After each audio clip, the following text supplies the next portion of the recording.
You are twisting your shaft right now! No, no one's doing any shaft twisting right now. But hi everybody! Welcome back to another episode of Phantasy Star Online 2. Let's jump back into the story, shall we? A couple updates before that though. Minor things. And it's within the game, so let me just go ahead and start it. Something happened off stream. I didn't miss like another cutscene like before. I'm being more careful not to go into different parts of the ship when we have sub-stories unlocked. Off stream, I mean, so that I don't accidentally trigger like a sub-story scene and then we miss it on stream. And I have to like rewatch it or whatever. I'm being careful about that, but there was something else that happened though. Oh, hi Zara. Looking regal and pretty as usual. There we go. Start PSO2. I got a tutorial that I didn't expect when I logged in to do my dailies this morning. Okay, good. That's working. I'll just wait to talk about it once we're in the game, so then I can just explain it as we go. But I got a tutorial for a new game mechanic that I didn't expect. It makes sense because I'd only heard the name before and I saw the menu icon. Or the menu item, but it was dark. Like it was darkened out or whatever. And now it has context and I know what the hell it is. But yeah, I'll talk about that in a second once PSO2 loads up. Okay, this looks like it's Emergency working. mission alert. Large-scale deployment operation in progress. All ArcSops, report to the quest counter to join the mission. Okay, well, this is it, actually. This is actually what I was going to talk about. I got a tutorial when I logged in explaining what Dark Blast was. It's this new feature that has unlocked after that last scene we saw where I transformed into like Dark Falls Elder. Apparently that's a new game mechanic we get to do, which I thought was fucking awesome. I had no idea that was a thing. But my reaction was off stream because it happened when I logged in earlier this morning.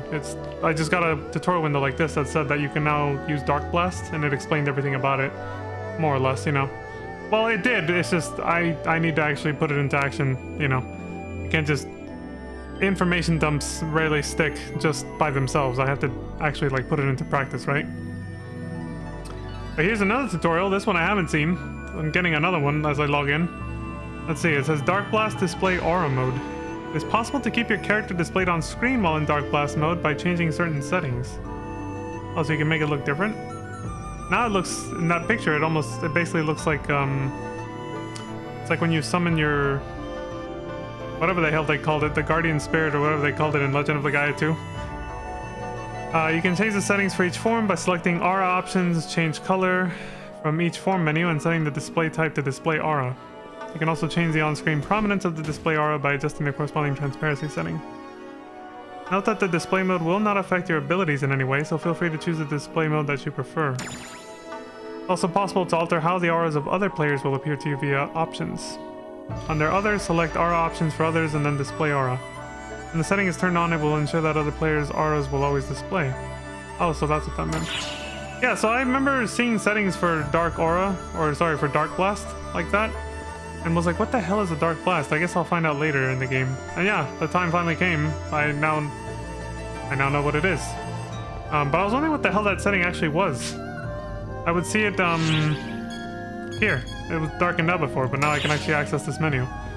So the tutorial I got this morning basically said, let's move over to... Oh, well, I just triggered a sub-story quest. God damn it. Wow, wow, wow, wow! Now here's something you don't see every day. Is that really you, Sierra? I should have just used the regular quest counter. That's what I get for trying to go to the bridge. Are overseers allowed to just step away from the bridge like this? At least I caught it on stream, right? At least this didn't happen off stream, so that's a win. Nice, Risa! That's exactly how you're supposed to react. You've got a firm grasp on the importance of my position. Wow, okay, Zira. God, I'm sorry I didn't react how you wanted me to. Jesus, what a fucking diva over here, dude. You suck! Well, I have absolutely, positively, definitively not even a ghost of a clue why you're so impressed, but anyway. Even she's like, okay. She doesn't know what happened between, you know, Matoy and I and Sierra earlier. A certain duo here didn't appreciate the magnitude of me being outside the bridge. Damn, why are you so ass-hurt about that, Sierra? Jeez. Fucking build a bridge and get over it already. God damn. Well, you are the overseer and all. Maybe it just didn't faze them because it feels like you're everywhere. Yeah, exactly. Risa understands. But more importantly, I asked you a question, and I don't believe I got an answer. Oh, now she's getting peeved. Right. Xiao's up on the bridge right now, so I got permission to move about freely. Hmm. If Xiao is on the bridge, it means something huge is happening, right? Actually, yeah. No, nothing at all like that. Well, maybe not right now. Or are we just trying to keep things on the wraps or something? What is this? Let's see. Slight rise in body temperature, Uh-oh. plus nervous glances. You're obviously lying, Sierra. Risa just got close to her. She's like, you're lying to me. So. Who are the new baddies? Where are they? Where? He wants to fight. Must be something pretty Her big and bloodlust. bad if Xiao's coming along and helping out with operations personally. Her bloodlust is rising. Well, I wouldn't say that. Oh my god. Oh, Sierra, your poker face is terrible. Yeah, pretty much. So, is it the false spawn, or a new type of baddie like on Earth, or something else entirely? Ooh, or maybe it's related to that powerful aura inside of you that I'm smelling. What the fuck? Come to think of it, you just had an emergency medical checkup the other day, didn't you? Wait, is she talking to me now? Please, throw me a lifeline. I am kind of just standing here watching them talk, right? So maybe that was directed at me. She did look at the screen. Figure something out yourself, Sierra. You threw my ass under the bus just now. Now let's see how you get out of this, miss. Oh, a certain duo didn't react the right way. I didn't like it. La la la. Now you figure it out. No need to be so callous. I have enough information now, so she can be off on her merry little way. That's what you get, Sierra. You son of a... I don't want to force you to give away any secrets, but if it's fun, don't keep it from me. That's just cruel. Please, Risa, I would never keep anything from you, darling. I would not dare to incur your wrath upon me. Especially when it comes to that power I can sense inside you. Now that seems like a barrel of fun. Something I've never felt before. Uh-oh. She's getting turned on by it. You simply must let me in on all the fun. Because, you know, she wants to fight. She's like a different version of Phalig. She gets off on just fighting. It's just like on like challenging opponents. Like that's what they have in common, but they're, you know, different flavors of that personality. Risa's obviously full on yandere, and Phalig's just, I don't know what you would call what Phalig is, but I've seen her archetype before. Well, it's not as fun as you're making it out to be. I mean, I was just telling the audience about it, Zero. The Dark Blast thing. I was just trying to explain it, and then I accidentally ran into you guys. Well, sounds like you can't spill all the beans yet. That's fine. But if it starts getting juicy, I want in on it. So don't forget. Fishing, she's gonna want a Dark Blast of her own. I've never quite felt like my life was in danger while on board the Ark ship before. Yeah, you get used to it. Risa does that to everybody. Don't worry about it, Zero. Risa certainly gives off a more chaotic energy in person than just seeing her in the records. Yep. Very much.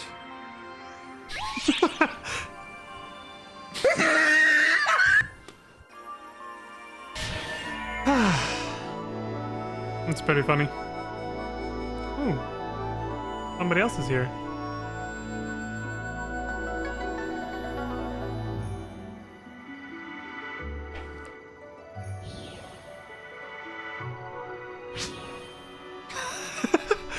It's Alucard. Anybody else? No, it's just Alucard. I'm not being ambushed.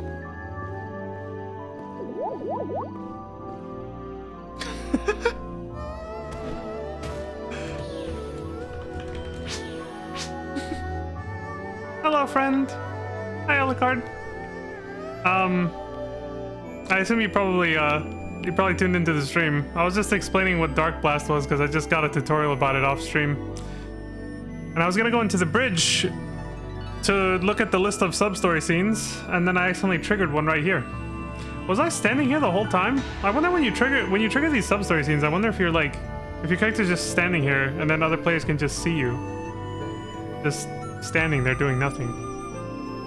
The thing is, this is the only time to actually test that is literally like right now, because the story progress for PSO2 Classic, the version we're playing right now, the prequel to NGS, it can only be played once per account, meaning the story progress is synced across all characters across all servers. So once you finish it once, it's finished forever. Even if you start a new character, when you go into PSO2 Classic, I already tested this, all the quests that you've already completed are still marked as completed. They're done. So the sub-story quests are never going to trigger again in this way, like walking around the ship, because they only will trigger once like that. Once they're marked as completed, they never trigger that way again. If you want to watch them again, you have to actually go pick them from the quest counter, is what I'm saying. So yeah. Oh, okay. Did you see me just standing here? Was I just standing here for a bit? Like, doing nothing? Was I just standing here doing nothing?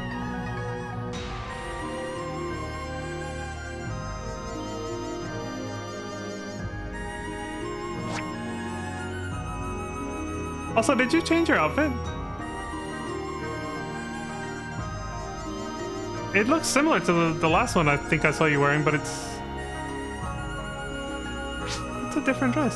Oh, you didn't see me at all. Okay. That's a cute new outfit. Oh, okay. Okay, so when somebody is watching a cutscene like that, they disappear off the, like that person just there. Maybe that's what happened to them. That person that just ran by us. That's probably what just happened. They triggered a sub-story scene and then just popped out of existence.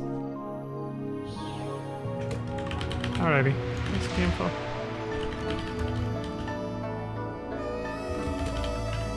Oh, Butte? No. Cute new outfit, by the way.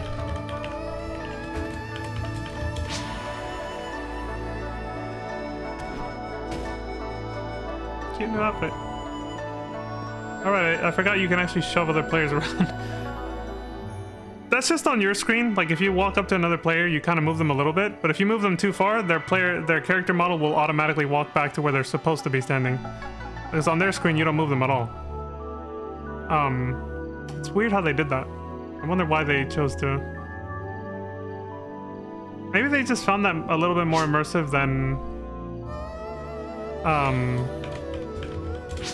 Maybe they just found that more immersive than being able to walk through people like in FF14 or other MMOs, you know? You'll actually shove them out of the way, but not really. Like on their screen, they're still standing where they are. And they'll just see you running into them for no reason. Like running in place, kind of. But then if you move them too far out of where they're supposed to be, the server will sync them back by making their character literally run back to their spot like that. Like you'll see them just do that. I thought it was kind of interesting when I saw that.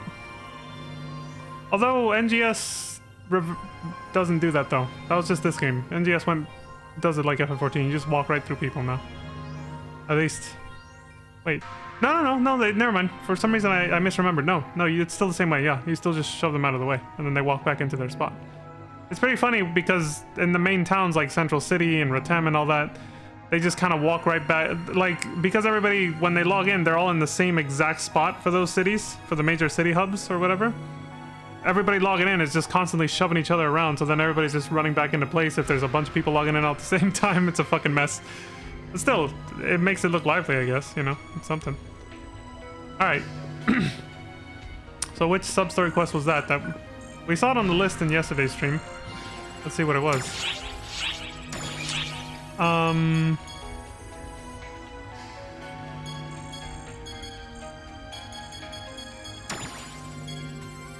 Episode Zierra? Oh, so she gets her own section for this. It had to be this one. A minor fever and an unnatural gaze.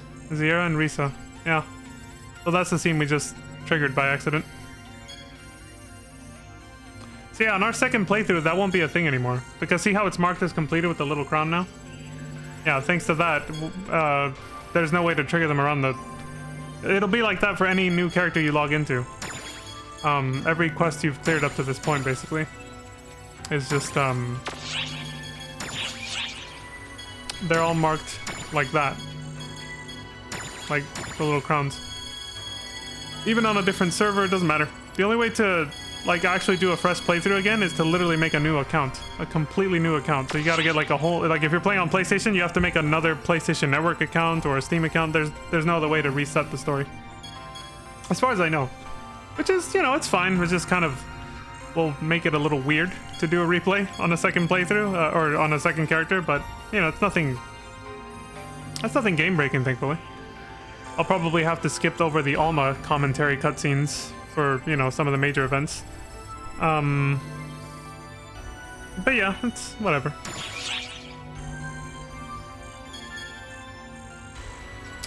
Alright, so back to... Oh yeah, so before... That totally sidetracked me. I was talking about Dark Blasts being a thing, and I just mentioned it to Izuna. Alucard there. Yeah, I was talking about Dark Blast being a thing, and that I got tutorials for it, like I did just now when we logged in. And I wanted to start the stream off by doing a tutorial for it, because they added it to the quest counter. So let me go do that. Without hopefully triggering another goddamn sub-story scene. I think we're good. Which quest are you up for? Renoa. My love from FF8. Is it though? Is that what they were going for, or is this just like a completely original character? Let's find out. Arcs ID. Renoa Wings. Could be. Do they have a lookbook entry? No.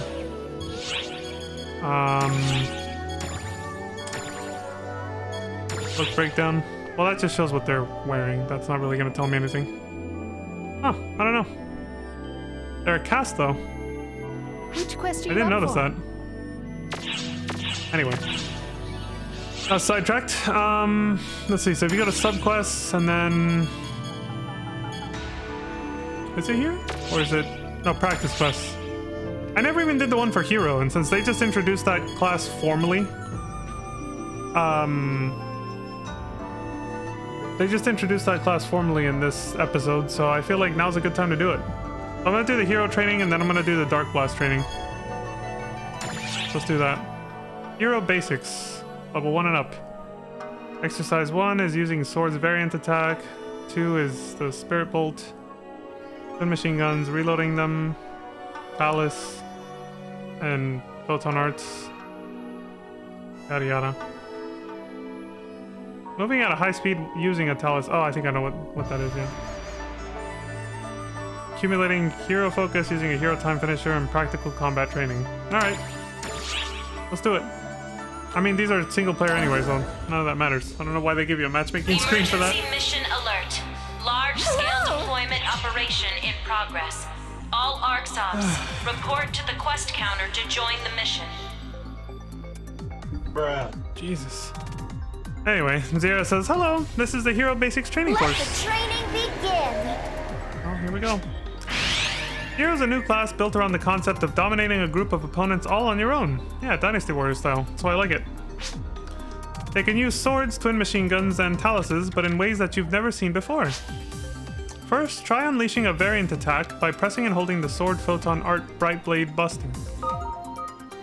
Hero Sword slashes a wide area at rapid speed, which is why I liked it way better than Hunter. Immediately. I thought the attack range on Hunter was way too small, and like this was legitimately my first impression when I started playing this game. Like at the very beginning, I mean, I didn't say anything about it really because I thought, you know, maybe it'll get better later, so I just kept it to myself. But legitimately, the first few streams of this game, the combat was a little underwhelming just because I felt like I couldn't do proper crowd control, or like I felt like I wanted my attacks to reach just a little further. I didn't want to have to get so close to the enemies to be able to hit them. Like I felt like the attack range is definitely a lot bigger in NGS because the game forces you when you make your first character, well, when you make any character, Well, more like your first, because you can skip the prologue after that with a new character after that. But it's your first character, and you're forced to do the prologue for NGS before you can even access classic PSO2. I immediately liked NGS's combat better, just because it seemed like your attack range is much wider, or like much longer, I guess, while using a sword as a hunter. And then when I switched to this game, to the classic version, I realized that wasn't the case. You have to get much closer to the enemies. Until I discovered Hero. And then I was like, oh, this is more like NGS. Like, my attacks actually go, you know, they have a big range, basically. And I can actually hit, like, large crowds of enemies around me. So. Yeah. Swing Also, that sword and make it count. Right blade buster with triangle. Okay. I mean, most of this is stuff I already know. So I'm pretty much just gonna go through the motions. Nice going. There we go. Yeah, it says nice one. All sword photon arts will produce a variant if you press and hold them. Next, we'll cover Hero's unique movement when wielding a sword. Alright.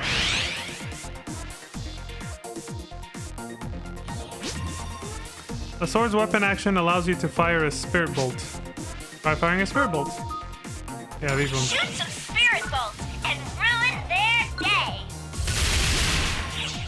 Nice one.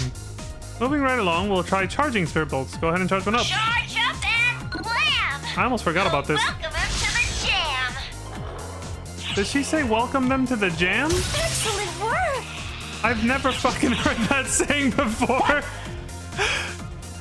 Okay, twin machine guns.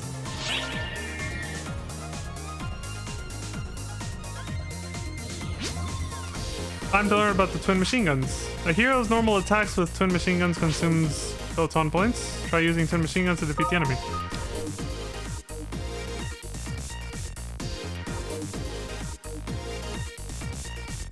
Okay, nothing new. Exterminate the enemy with a normal attack chain. So in other words, Pepega aim his ass. I gotta reload. Way to go! There. Should have just designed it so it died with the first, you know, salvo, but they gave it too much health. There says, well done. Next up is the twin machine guns weapon action. The reloading I was doing. Being all fancy with the guns. You can restore PP with reload, the twin machine guns weapon action. Reload will continue as long as you press and hold the weapon action button. Additionally, if you activate reload with the timing of a perfect attack, you'll perform a perfect reload, which increases your PP recovery rate. It's a more practical way to do it, yeah.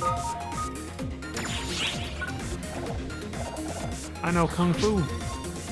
I seriously feel like I'm Neo from the Matrix with this stance right here, doing that shit. Especially the way I'm dressed. Zera says you reloaded. Next, try to pull off a perfect reload. Pull off a perfect reload to top off your meter in one go. Oh, I have to shoot first? Okay. Because normally I reload. I do a dash and I do it that way, but they want me to shoot. Okay.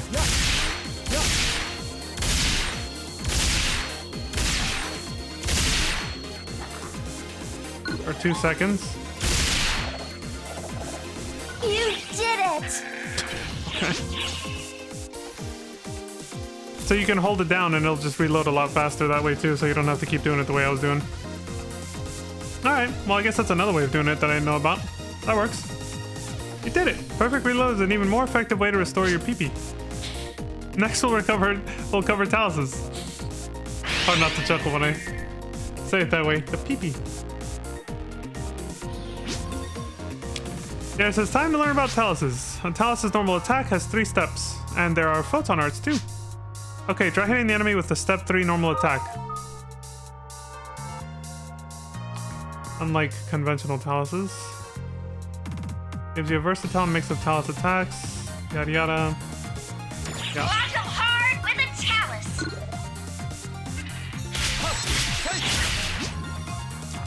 Okay, next try using jet wheel. I don't think I'm close enough. Hold on. Great as always. Well done. Then we got the variant action.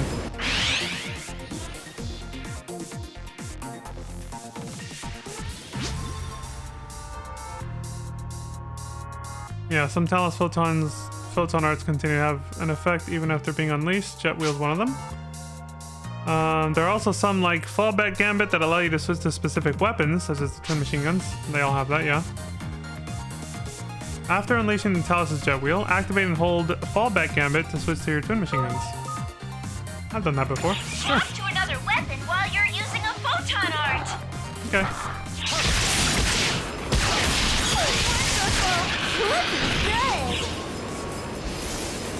You changed your weapon. Heroes are all about fighting while switching between their various weapons. Next, we'll learn about the Talos weapon action that's unique to heroes. The large-scale operation has ended. Thank you for your support. You're welcome. I didn't do shit, but you're welcome. The Talos' weapon action allows you to quickly move to a marked area. Charge your weapon action and fire a marking shot. After that, press the weapon action button to move to the place you marked. Go up. Go and give it a whirl. I think they wrote "and" twice there. Go and give it a whirl. I meant to say go on and give it a whirl.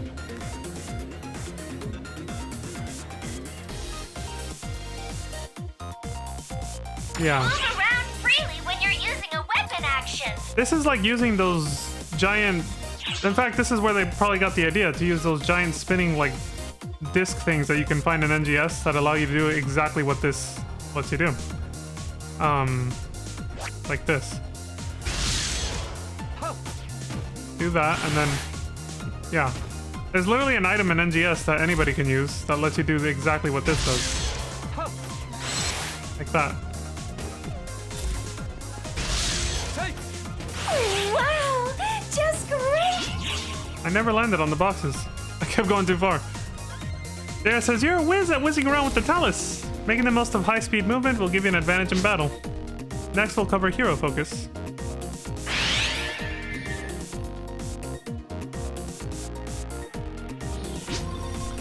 Time to learn about the important skill called hero focus. Focus is built up by attacking enemies. However, continuing to attack with the same weapon will cause the gauge to increase at a slower rate. That's why I recommend switching your weapon frequently. Okay, that I didn't know. Good to know. Okay, now try to build up your focus gauge. A special hero focus system shared between all hero weapons for unleashing the skill Hero Time. Hero focus becomes available once you learn the Hero Time skill. Focus gauge builds as you attack enemies, but not if you know, it's slower if you repeat the same shit over and over.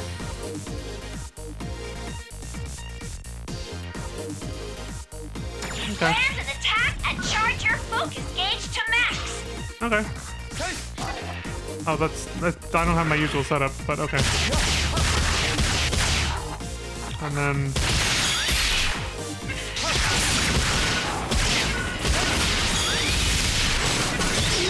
Nice, you're doing great. I was doing the best I could to keep the attacks varied. Yeah, it says you did it! Next we'll learn how to use the focus you built up. The thing is, switching weapons rapidly like that just drains your fucking photon energy so fast. You have to really strategize how you're gonna do it so you don't just burn through everything just trying to be, you know, for the sake of just filling up the hero gauge. Here it says when you build up your hero focus, you can activate Hero Time, which will fully restore photon energy upon activation. While activated, it increases your attack stat. That's the whole point, yeah. When you deal damage to an enemy. And while Hero Time is up, you can perform an extra strong attack called Hero Time Finish, which we've seen. It's like Omni Slash from FF7, really. It kind of, legitimately, it kind of reminds me of the level 2 limit break in FF14 a little bit. The animation. Hero Time Finish is unleashed when you press the skill icon again while Hero Time is active. Try hitting the enemy with a Hero Time Finish.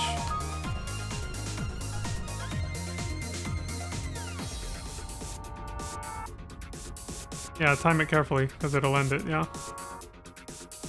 Okay, so I've only seen the Hero Sword finisher. I haven't seen the Twin Machine Guns and Talos one, I think. Actually, no, I think I used the Twin Machine Guns once, but it wasn't very memorable, if I remember. Killer blow. Alright. Amazing job. Yeah, it reminds me a little bit of the Blade Dance from FF14. It's not the same animation. It's actually more succinct, but still. You know, standard slice them up kind of thing. So yeah, it says, well done. The last part of the course will be a combat trial incorporating everything you've learned. Kinda wish they just let us try all three. I wanted to see the Talos one. I legitimately have not seen that finisher. Yes, this will make use of all the equipment and skills you've learned. Kill everything. Yeah. Now for Got the it. coup de grace. Take out the enemy. Alright. Let's do that.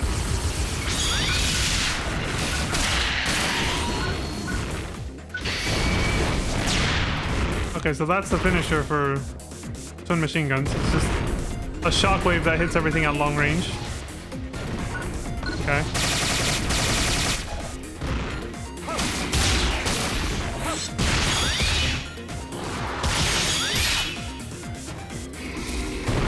This is not how my...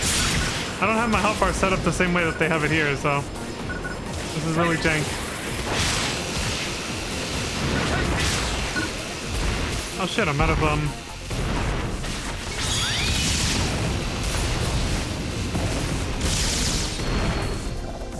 Oh yeah, that does reload it pretty quick.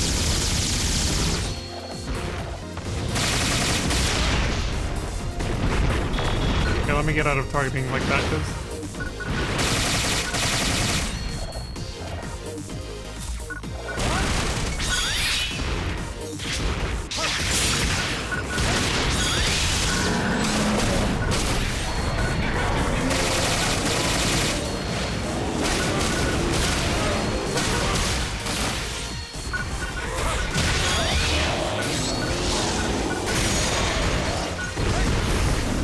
Damn it, that's not the... Where is it? There we go.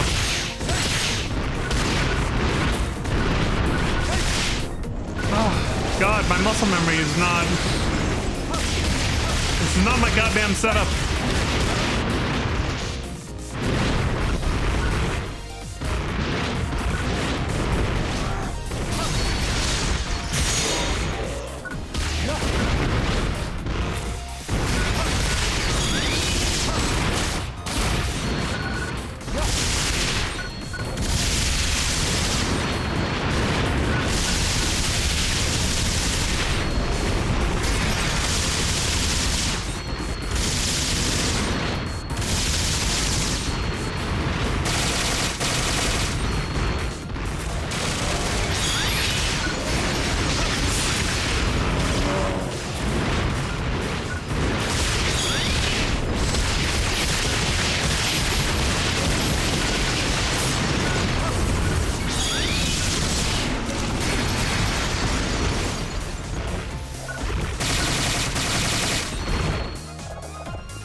To my fine coaching.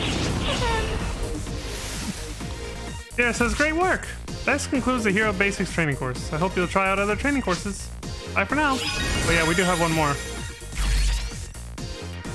I don't want to redo the entire training. I just wanted to see the finisher for the Talus, but I guess we'll have to do that some other time because if I feel like if I redo this training, it's just gonna go push us through the entire thing all over again, and we don't got time for that. So. The next time I get the opportunity and I remember to do it, I will try to do the Talus finisher to see what that's like. Hey, Axel 3000's here. Which quest are you up for? Haven't seen him in a minute. He's looking like Persona the Mask right now. Probably a different weapon, but yeah. Maybe he got the anniversary event, NGS version, graphics upgrade versions of the Persona outfit. Which quest are you up for? Anyway, let's do the Dark Blast one now. The actual new feature we just got that I've never... Well, when I did my dailies this morning, I got to use it, but I still don't know much about it, so...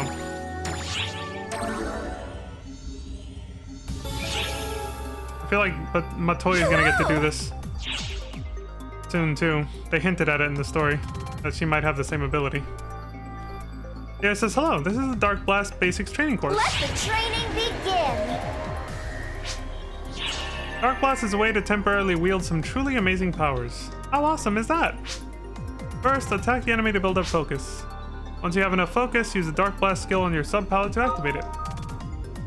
In order to use the Dark Blast, it must first be set on the sub-palette. As you attack enemies, the gauge surrounding the Dark Blast skill icon will fill up. Once it's full, you'll be able to unleash the Dark Blast. The Dark Blast can only be used once per quest. That's right, they said it's a one-time thing for that entire quest. Swing that sword and make it count! Attack the enemy to build up focus, switch between sub-palettes, and then activate it, yeah. Yeah, this. this small ass attack range as a regular hunter is just, I just didn't like it. So once I discovered Hero, I started liking the combat in this game a lot better again. It just felt kind of too, it just kind of felt too dull and dry for me as a regular hunter like this. The best way I could put it. Even with the wire lances, I mean, that's why you saw me go immediately for wire lances when I first started the game. Because of the fact that they could actually attack a wide range and actually hit multiple enemies at once. I was like, this is more what I'm looking for, you know? Like, I want to be able to, like, get a bunch of shit. And then Hero took it to the next level. That's why I went straight for it. Anyway, let's do this. Oh yeah, I'll have to talk about this once I get out, but it looks like you can unlock more than one. Yeah, Elder seems to be that top one right there. We see here. There seems to be 3 more we can get. One here, another one there, and another one there. But there's also an animation for transforming that you can customize. I already changed mine. It's not the default one. You'll see it in a second. Oh no, this is the default one. Which is fitting for this. Nice! You're doing great! Here it says, darkly devastating, my friend. Well done. Dark Blast can only be used a certain number of times per quest. Save it for when you really need it. Next, we'll go over normal attacks while Dark Blast is active. You also gain experience to level it up, and it has its own skill tree. But it's not really a traditional skill tree where there's like multiple paths, kind of. It kind of is, but it's not visually structured that way when you look at it, like the job class one. Anyway, Zero says normal attacks are your bread and butter in every combat situation. That's why it's vital for you to master them. First, try hitting the enemy with the 3rd step of a normal attack.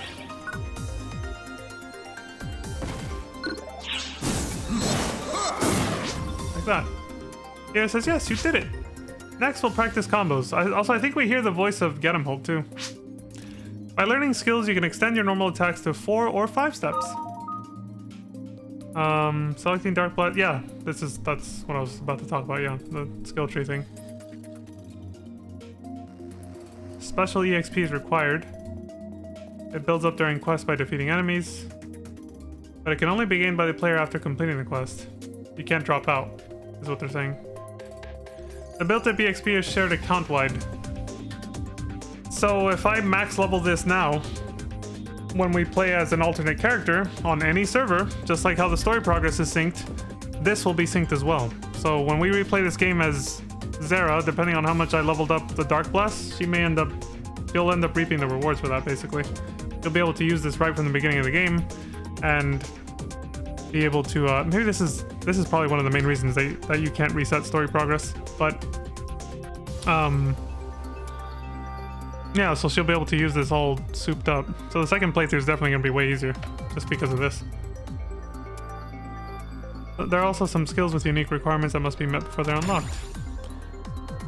By acquiring the Extend Normal Attack Combo 1/2 skill via the Dark Blast screen, you can add extra stages. Yeah, of course.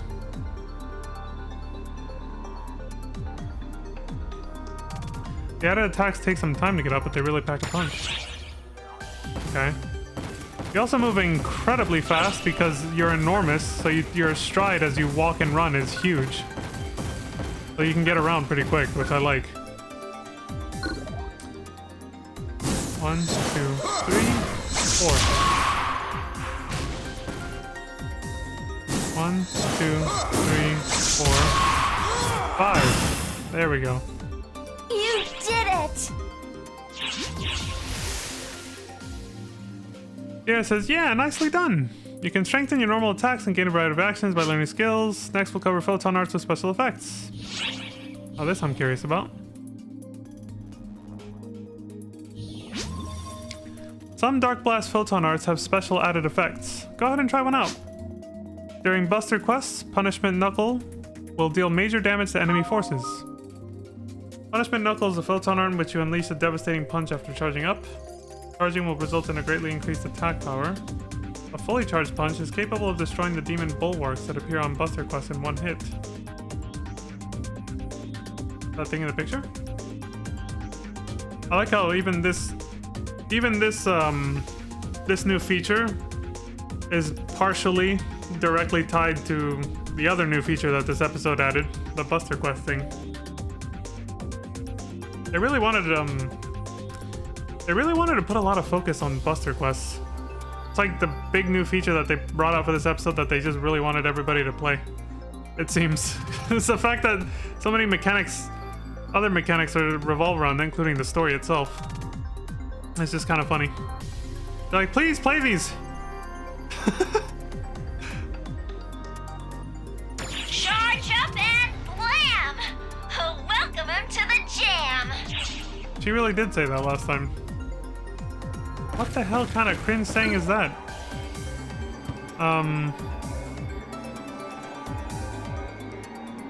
That's that one right there, that icon? In the middle? Okay. Hold, press and hold and release, okay. One level of charge? Oh shit, it's long range. Wonderful! Looking good! I thought it was gonna like dash forward and hit it. Instead, I just fired a shockwave from there. Sierra says, smashing, good show. You had to say it. Bruh. Next, we'll go over Dark Barrier. Okay. I wonder if you can use this against Phalig. That'd be quite interesting.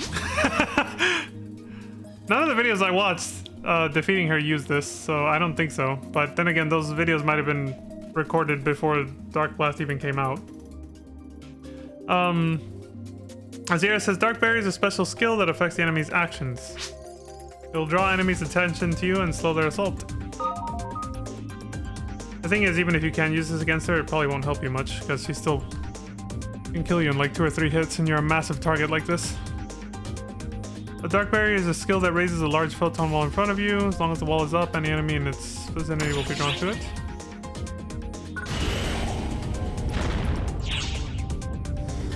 Okay.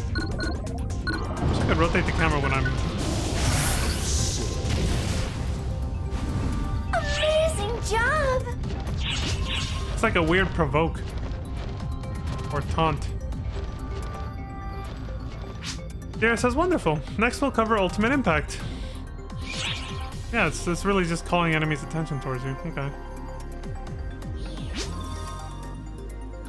Dark Blast has a super strong special attack.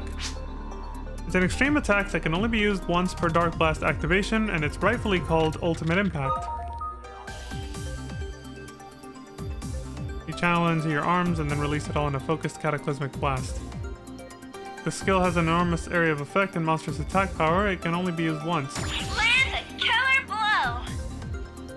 Okay, here we go. You're a credit to my fine coaching. Well, she said that herself right there. Using Ultimate Impact won't end Dark Blast. Don't miss your chance to use it. That's good. It's not like the hero time finisher or whatever. The last part of the course will be a combat trial incorporating everything you've learned. Of course.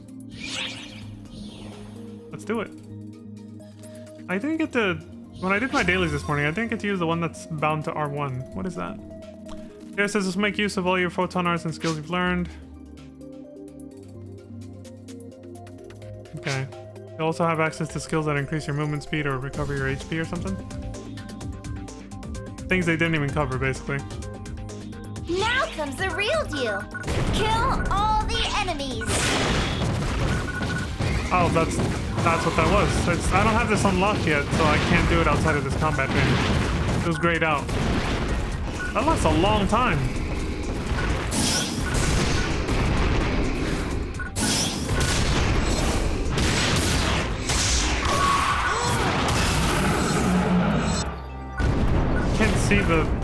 I can't see the little ring around my character so I can time the attacks or see if there's any more. Because those dudes were so huge. Okay, so it's just 6. Ultimate Impact, Physical Dash, Bloody Heal. How does this look? Oh, so it's just a heal? Okay.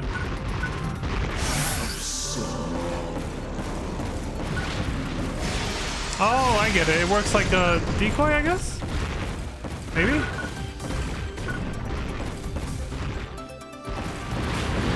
Huh, I don't know. What does this do?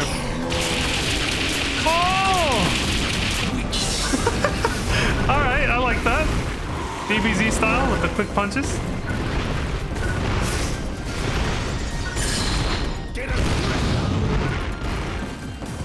Okay.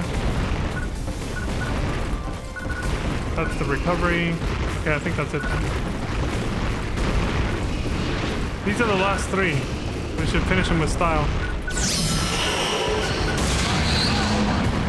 Oh damn, it didn't kill them. I was hoping that would finish him. It's not that strong. Wow! Just great! Fine work! That concludes the training session. Bye for now! This concludes the Dark Blast training course. Hope you'll try out our other training courses. I would, but we gotta get on with the story. I just wanted to see how this worked, because, well, this was part of the story. This was unlocked via that, so... Right on. Hey, this chick has, Corey's sword. What is it called?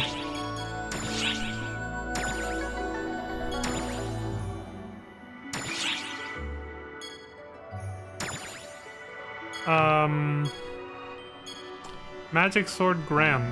Yeah, that's what it's called, yeah. I wonder where you can get these. Some of these weapon camos. We got Aina from NGS here. And yeah, I told you that person is just always standing here. The person who's dressed like Corey. Dude, this is like the perfect like trio right here. Look at this.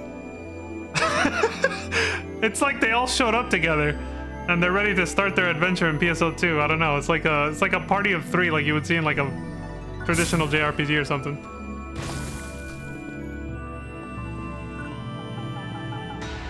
Although I don't recognize that Aina hairstyle though. Oh, the card's still here. Looking all cute.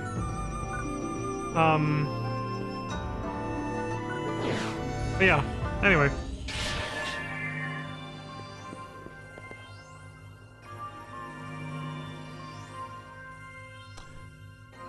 Okay, let me watch the sub-story quest first. Hello there. I was gonna say, let me go pick up the gifts that I've gotten. Right now, I haven't completely filled up Matoi's affection bar yet again, but I think I have a gift waiting from Euclida and Io, the waifu party as I called it yesterday when I mentioned the 3 characters I default to now when I make a solo party offline for dailies and stuff. But we'll do that after we see the rest of the sub-story quests because they're probably gonna trigger if I run around the ship too much. If we could meet again. Oh man, this is gonna be emotional. Maybe. In the shopping plaza.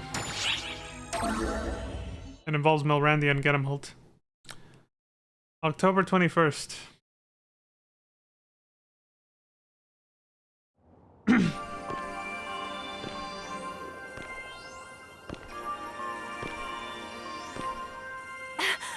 Master Gedemholt! Oh, she sees him in me now. Never mind. Pardon me. It's nothing. It's just... for a moment, you looked like Gedemholt to me. Please, forget I said anything. Well, me and him are kind of like... Hey, not one goddamn word. You hear? Okay. He caught me. I was literally about to say, I was like, well, the thing is, me and him are kind of like fused together now. And I was literally about to say it, and he's like, hey! You bastard! I'm sorry, were you about to say something? Not a thing.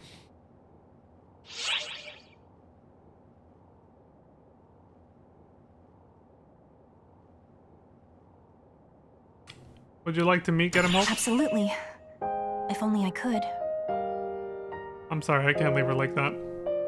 I had to say something. If only I could see Master Gedemholt one more time. I wish I could tell him what I couldn't bring myself to before, because I was impersonating my sister Malfancina. And I know the outcome is probably not any different, but still. I didn't want to just be like, never mind after all that. If I could meet him again, I think I could talk to him as myself. As Melrandia. Well, even if you don't know it, you have the opportunity to do that right now. No. On second thought, I probably couldn't talk to him again. I'd tense up and go completely quiet if I did see him. Sometimes you know just what to say to someone precisely because you know you'll never see them again. Never leave words unspoken for that reason. As hard as it may be to say what you want to say, you know, you gotta say it, because then you may never get the chance, you know? And you'll just be holding on to them forever. This is exactly what I'd say to them. But now I'll never get the chance. It's the worst feeling in the world, you know? We long for our dreams because they are just that. Dreams. I'll let that keep me going as I live in the here and now. I still remember the last words he left me with. I still miss him a bit, but I'll be okay. Oh, pardon me. I'm not sure why I rambled on to you about all that. I guess I was just feeling kind of reflective. Sorry to keep you. I'll be going now.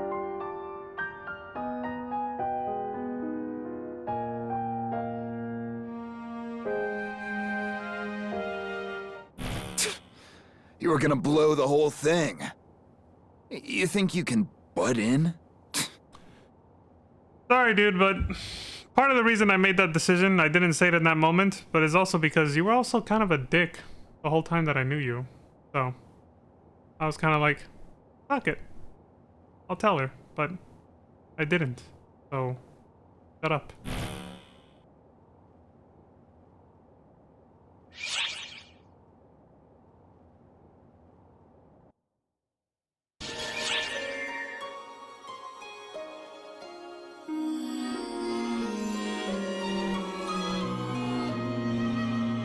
He was kind of a dick, but at least he still cared about her. Maybe we'll be able to tell her someday.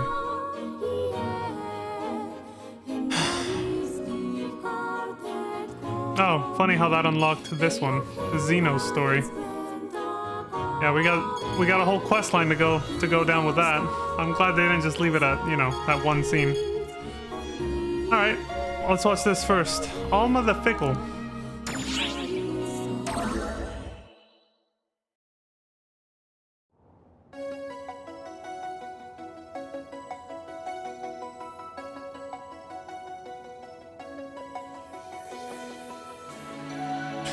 Nobody can see her. She's just wandering around. Hello there, you two. Dylan! Enviable friendship you have. Yeah, we're like the bestest buddies. Are you looking for somebody? Oh, not at all. I'm just taking a stroll for a change of scenery. Even if I was looking for someone, I couldn't talk to them anyway. So what would be the point? Oh, yes, that's right. We're the only ones who can see you. Yep. Exactly. It's been 4 decades since I was here last, you know? I really like her I'm design. only looking around, but it's pretty fun taking it all in. She's got a very Remember, regal like appearance. I said before, I'm not visible to anybody but you two. It's like she looks regal without actually being regal. It's like right on that sort of borderline. You're kind of like Harriet is definitely regal. Like she looks like royalty. She's supposed to. She's a princess. She's like approaching that, but it's just dialed back just a little. You know, just it's like one step under that. Because I mean, her outfit is almost like a sort of like a business suit, but it's got more flair. You know, and it goes so well with the hair and the color and everything. It's just such a good look. So as far as anyone else can tell, you're both talking to thin air. You must look pretty bonkers. Oh look, speaking of couples, back there, I saw them. The Hunter and the Force chick. Yeah, we look crazy now. Oh, Matoy's embarrassed! Oh, poor Matoy. Not here Look at this dude. Everybody was basically saying, Look at this dude. they're like, what the hell are these dudes doing? Matoy got so embarrassed. She was like, oh my god. Leon had to console her right away. Like, hey, it's okay. Like, we'll look crazy together, alright? It's fine. They know we're special, okay? But we have a special title for a reason. We're the special kids on the ship. It's fine. They'll just eventually just brush it off that way. They'll be like, oh yeah, those guys are, you know, those two are special, you know. Patia under investigation. This ought to be good.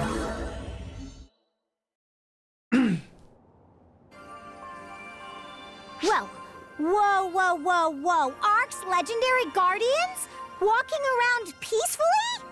Is it that crazy? Something's brewing. I can feel it in my bones, Tia. Something big is happening. Or maybe they're just good friends taking a stroll. Oh, hi, Matoy. Sorry to bother you like this. Yeah. Tia's a little bit more grounded, obviously.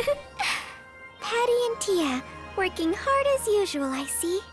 Of course we are! Raw gumption is the engine that drives Patia, Ark's #1 news source, or the fuel source, one of those. Shouldn't information be our engine? Anyway, as Patty pointed out, it's not too often we see you two strolling around the ship. You're usually rushing from one place to another with a sense of urgency. Especially you. I know, right, Tia? Something big is going down. I can just sense it. Oh my god. Calm down, dummy. Don't be silly. Nothing strange is going on. Nope, nothing. Damn, you're a terrible liar. You're just like Zira. Matoy, it's not like you to butt in like that. Exactly. Damn, if her or Zira ever played Among Us, it's only on my mind because I've recently been watching very old VODs of a certain streamer playing it. But if they ever played Among Us and they got imposter, you'd know immediately, man. They just If there's no trouble down here, maybe something's stirring up on the bridge. Is that it? It's not me, I swear. Like, just instantly. Why do you ask? Well, in short, I guess it's my curious nature. Okay. What Patty means is, she's a gossip queen. We won't expose any sensitive information. Everything is made public here anyway, when the timing is right. So, if you're hiding something, it must be for a very good reason. But as informants, we're just itching to know, is there anything we can do to help? By help, you mean... You two are always overworking yourselves, so we were hoping we could lend a hand somehow. Aw. As Arcs, we're all in this together, aren't we? We're probably not as dependable as you two, but hey, who's keeping track? That's a thought that counts. Thanks for your concern, you two. Yeah. Just hearing you say that really lifts my spirits. She's saying what I'm thinking. The pen is mightier than the rest. Come to us whenever you need a break. The pen is mightier than the rest of. I like that. In moderation, of course. Getting caught up in a conversation with her can be hazardous to your health. Yeah. I know. Sticks and stones, sis. Sticks and stones.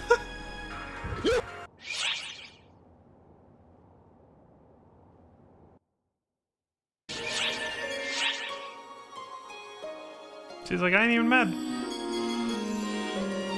A strange presence. I'm following up on Alma's thing. Oh, Alma and Risa? Okay. Any scene with Risa is usually quite entertaining. Oh, perfect timing. Risa's gonna sense that she's there but not be able to see her. I think someone's after me. Could you keep her away? Here she comes. So she already senses her. She's like, I know something is afoot. Risa's a sniper. You can't get anything past her, man. She knows. Now, looky what we have here. I thought I sensed a strange presence, so I followed my instincts, and here I find you. Yeah. She said it before. It's part of her instincts and training and what she does as a ranger to always be able to, you know, figure out when something's not right. I forgot the word she used, but it was something like that, right, Lantis? Hi, Lantis. could only mean one thing, couldn't it? That you're actually pretty strange. He's gonna try to shoot me again. Well, that's rude. No, I'm gonna, you know, throw her a bone. A strange presence, you say? Yes, a very strange presence indeed. Don't you feel it? Yeah, I maybe. just go by my intuition. Murder. If that intuition tells me something is fishy, then I'm not mincing words. Yeah. She can feel almost presence. She's like, something's... Is that in here? But this strange feeling isn't exactly bad. It's like the one I get from you. But you still want to shoot me half the time. Hang on. Does that mean it was just you this whole time? Oh well, I was just following it around to kill time. Just a drop in the bucket of time. I suppose I'll be on my way. Do tell whoever's behind that strange presence that Risa said hello. It's no getting anything past her. Later! Bye! Almost gonna freak out. She's finally gone. That was a breed of scary I've never felt before. Dude, Risa scares everybody, man, even me. If she just sensed something was there, we could have played it off as just her imagination. But she was following me, and she knew it. Exactly. You cannot get past the trained sniper.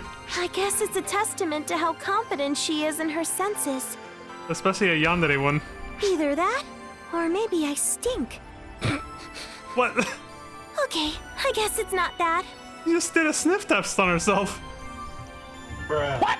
Even if people can't see me, I guess some of them can sense me.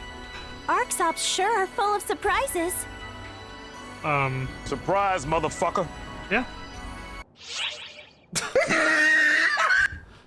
Alright, well, Alma got acquainted with one of the most popular characters on our ship.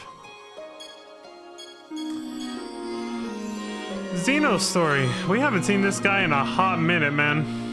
He was nowhere in episode 4. This is probably gonna be the first time we've seen him since episode 3.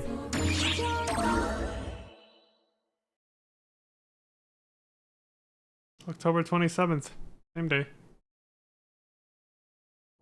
Yandere Psycho, which I find oddly attractive, and I'm scared at the fact that I find that Stop. slightly attractive. Don't move.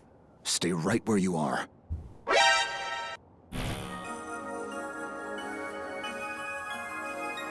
That's Dia and that Xeno guy.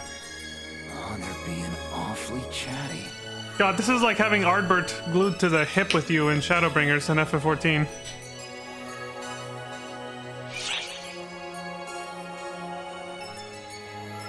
Does it bug you? As if. I don't know what lines that Xeno jerk's feeding her. And not knowing pisses me off is all. So it does bug you. Why don't you just say yes? Oh, shit.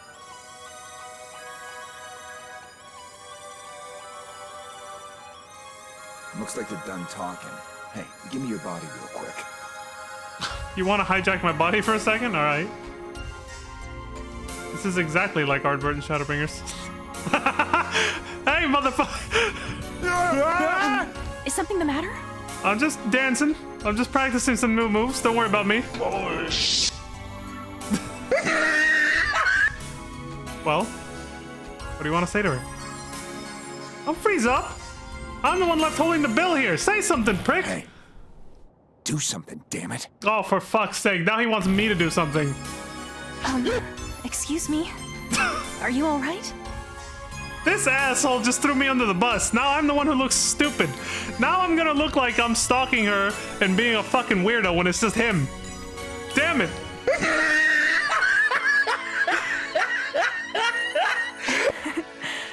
You're a bit of a strange one. You're just finding that out now? How long have we known each other? You remind me a bit of Master Gedemholt. He'd stare at me that same way from time to time.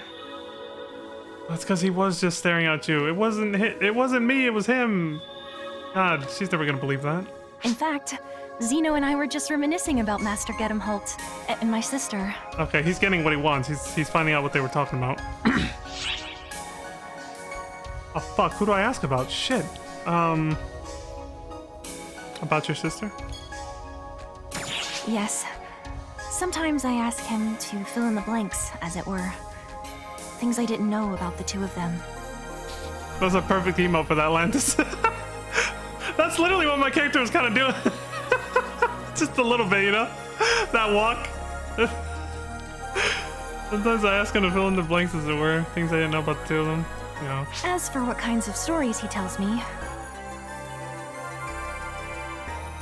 well, I hope you don't mind if I keep that to myself. I mean, I don't. Gedemholt's probably more curious. Let's see if he butts in now. They're the kind of things that would make Master Gedemholt's blood boil to hear. Or make him red in the face. Ooh. Shit, now I do want to know. Fuck. Your aura somehow reminds me of his today. So, I'll have to keep it a secret from you as well. Oh, see? You fucked up, Gedemholt. Now she ain't gonna tell either of us shit. So, that's settled. Well then, till we meet again. Damn, she's got good instincts like Risa, too. She could tell Gedemholt was here. You know, his presence was in my fucking body. She couldn't put her finger on it, but she knew. She fucking knew, man. Fuck! Oh, there, you fucked it up, dude. You happy? Zeno, that bastard. What the hell kinds of ideas is he giving Dia? You bastard son of a bitch! Hey, we're gonna go smash that loser into the ground right now. Move aside. I'm taking over. Oh, not after last time. You suck. Shit. Fuck! I got... Dude, you already fucked everything up once. I'm not letting you fuck things up again. You ain't taking control of my body again. Fuck off.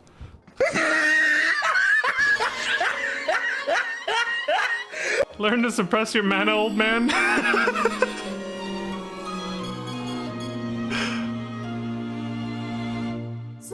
Like, I let you take control once and you fucked it up. I'm not letting you doing it. I'm not gonna let you do it again. You just walked up to her and then sat there and said nothing. The right time to get married. What the fuck? Where's this going? Oh, Echo's involved. Oh, I see where this is going now. It's gonna be juicy.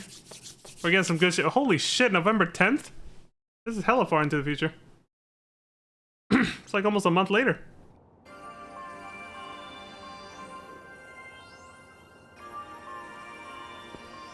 What's up? Hey there.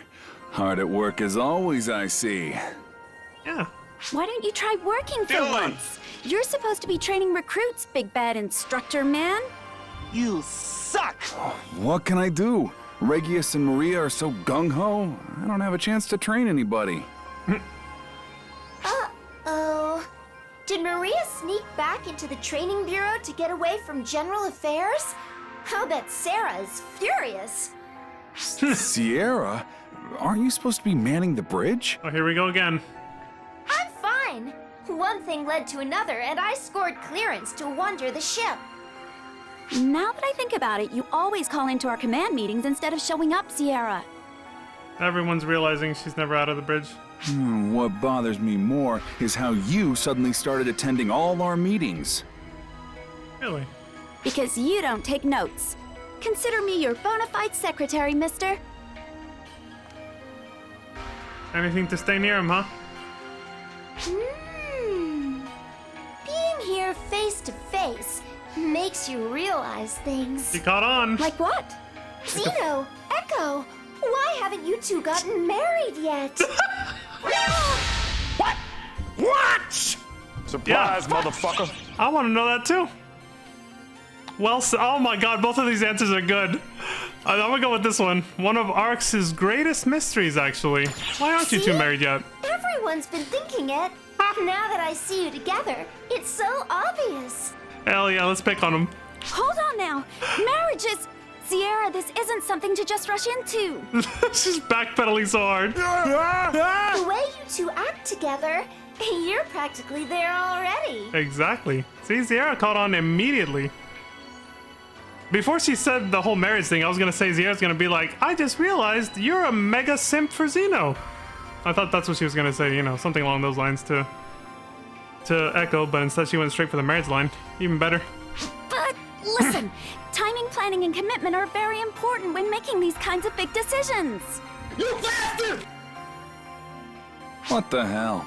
Want to get married? What? What? You don't want to, Echo? Surprise, motherfucker. No. That's not it. I mean, is that what you want? Getting married to me? Oh my god. Jeez, She where'd likes all it your so much. confidence go? Who would I marry other than you? Are Damn, you sure my man. You want this? I might end up being a big jerk with your assignments. You already are. I love that he just went Yeah, straight for it. I guess I am. Okay then, let's go get the papers signed before you change your mind. Sheesh, I don't change my mind that easy. Well, take it easy, you two. Oh, and thanks, Sierra. Giving them the push they needed.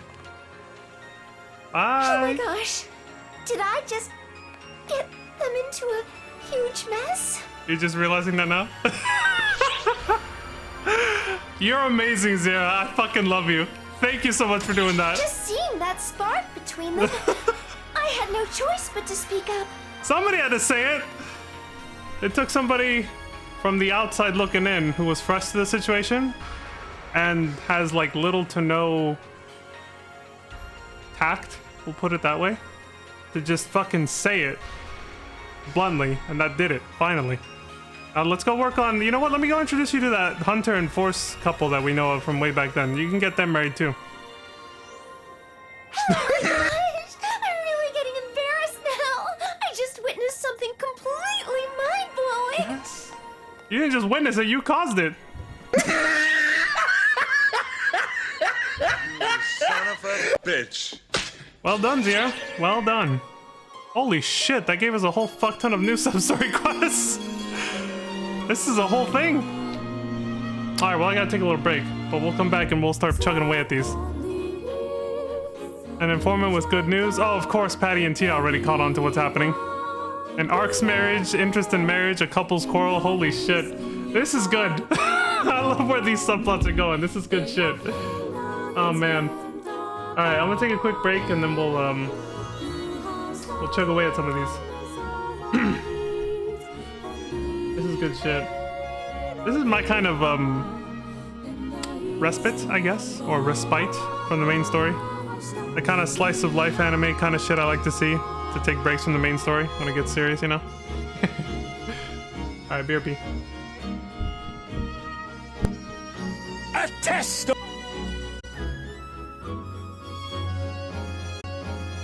Oh shit. Here we go again. That's right, CJ. Here we go again. So after I went on break, Lantis said, Zira... Lantis said that Zira said, stop fighting and just fuck already. An angry emoji. Which is, yeah, that's exactly what Zira said. In her own innocent way, with her own words, of course. But that was a sentiment. It was the same sentiment, you know?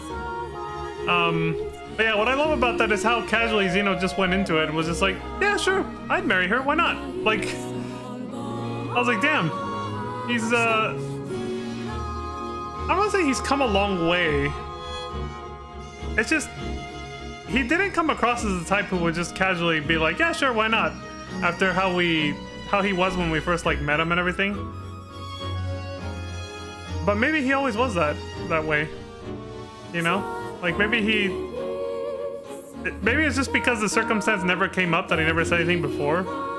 But like the way he said that tells me he was always comfortable with saying it to begin with. It just never came up, I guess. And so, you know, Zira just bringing it up made him just go, yeah, sure, why not? Like, it was such a weird moment. You think if he had already felt that way, the fact that he was comfortable enough to say that to begin with, so casually, you think he would have brought it up sooner. But no, he was just kind of like, oh yeah, sure, why not? Right after Echo was saying about how these things require the right timing and all this crap. That was good shit. Also, I was like, dude, Zeno, my man, he just went in. He went straight in, and Echo was trying to pretend to be all like bashful about it. And she was like, yes, oh my god, let's get married, let's go before you change your mind. She's trying to act like she didn't want it. Like she wasn't, not that she didn't want it, but like she wasn't desperately pining to hear those words for so long, right? And then she just like said, fuck it. Fuck it, I'm going all in, let's go. She's trying to be coy about it. I think that's the word I was looking for. She's like, oh my god, I don't know. Like, all right, an informant with good news. Well, it's time to begin the marriage arc for arcs. I wonder if this is gonna have any. Yeah, I'm not gonna say anything. Let's just see. I'm curious to see how other characters are gonna react to this. There's gonna be some good shit. November 12th. This just in. I've got breaking news. Recent reports haven't been as accurate as we'd like, but we have a stellar announcement. Here we go. It's about that couple everyone hoped would hurry up and make a move for so long. Yes. No. You guessed it, Zeno and Echo. They're finally getting married. You son of a bitch. Great news, isn't it? Hey, why isn't your jaw on the floor? Because I was there when it was first announced. They already knew about it. Yes. Yeah, knows. Usually, marriage isn't that newsworthy, but those two are different. Especially with Zeno on the Council of Six. Oh, yeah. He's in a very high position of authority and prestige compared to her. The hottest couple around is finally taking that next step. Telling the world about it makes my job worth it. I take issue with your wording there. What do you mean the hottest couple around? What are you trying to say about me and Matoi, huh? With Ark so focused on fighting, we tend to forget about family life. So this is pretty significant. True, yeah. Moments like these make you stop and think, someday I'll find that special someone, and oh, I'm super jealous. Uh-oh. Patty's getting pissed. You want to get married someday?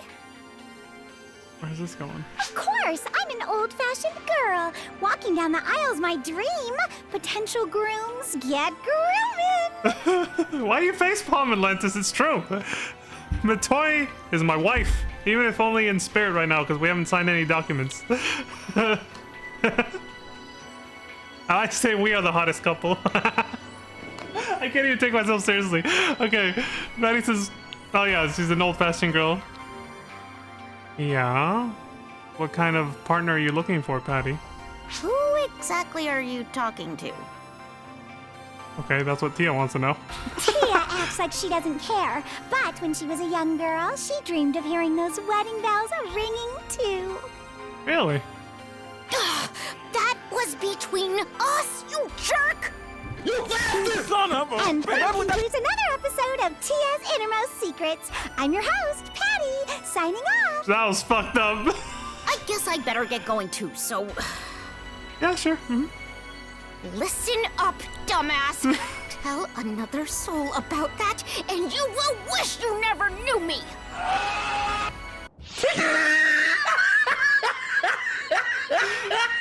And there it is. Never seen that email before. A pout. Just. Atlantis is pissed. Like Tia there. She's like, how dare you tell him that childhood secret of mine? And Ark's marriage. Stratos. Well, this ought to be interesting. What's she gonna say about this? A few days later, November 15th.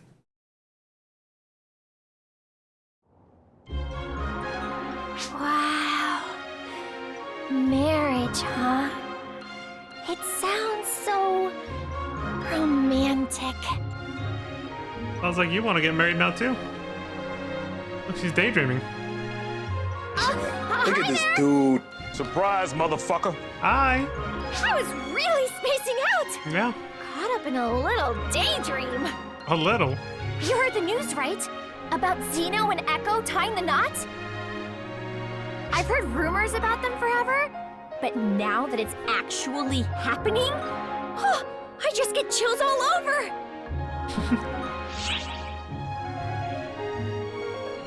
I like both answers, but I'm gonna tease her.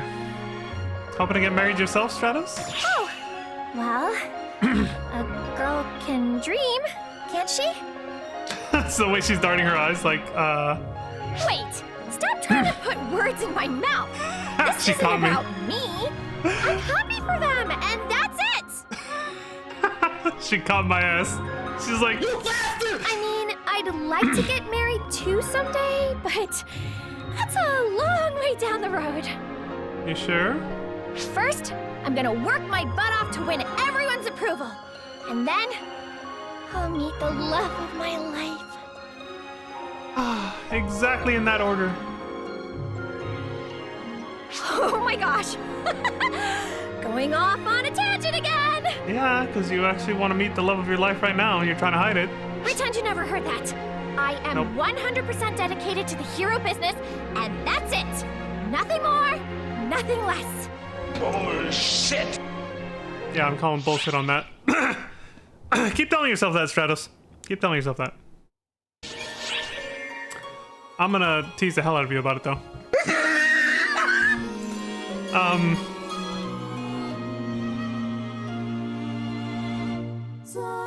I guess I wanted to kind of like joke about the fact that she said, first I'm gonna work my butt off to get everyone's approval. I was like, that's never gonna happen. But, because, you know, like, you want to try to please everyone before you, like, you want to do that, things in that order. Please everyone first, and then find the love of my life. Well, what if you find the love of your life first? You can't always control how these things happen, you know? Like, my last relationship just kind of fell into my lap. Sometimes love finds you, even if you're not looking for it. Because I wasn't.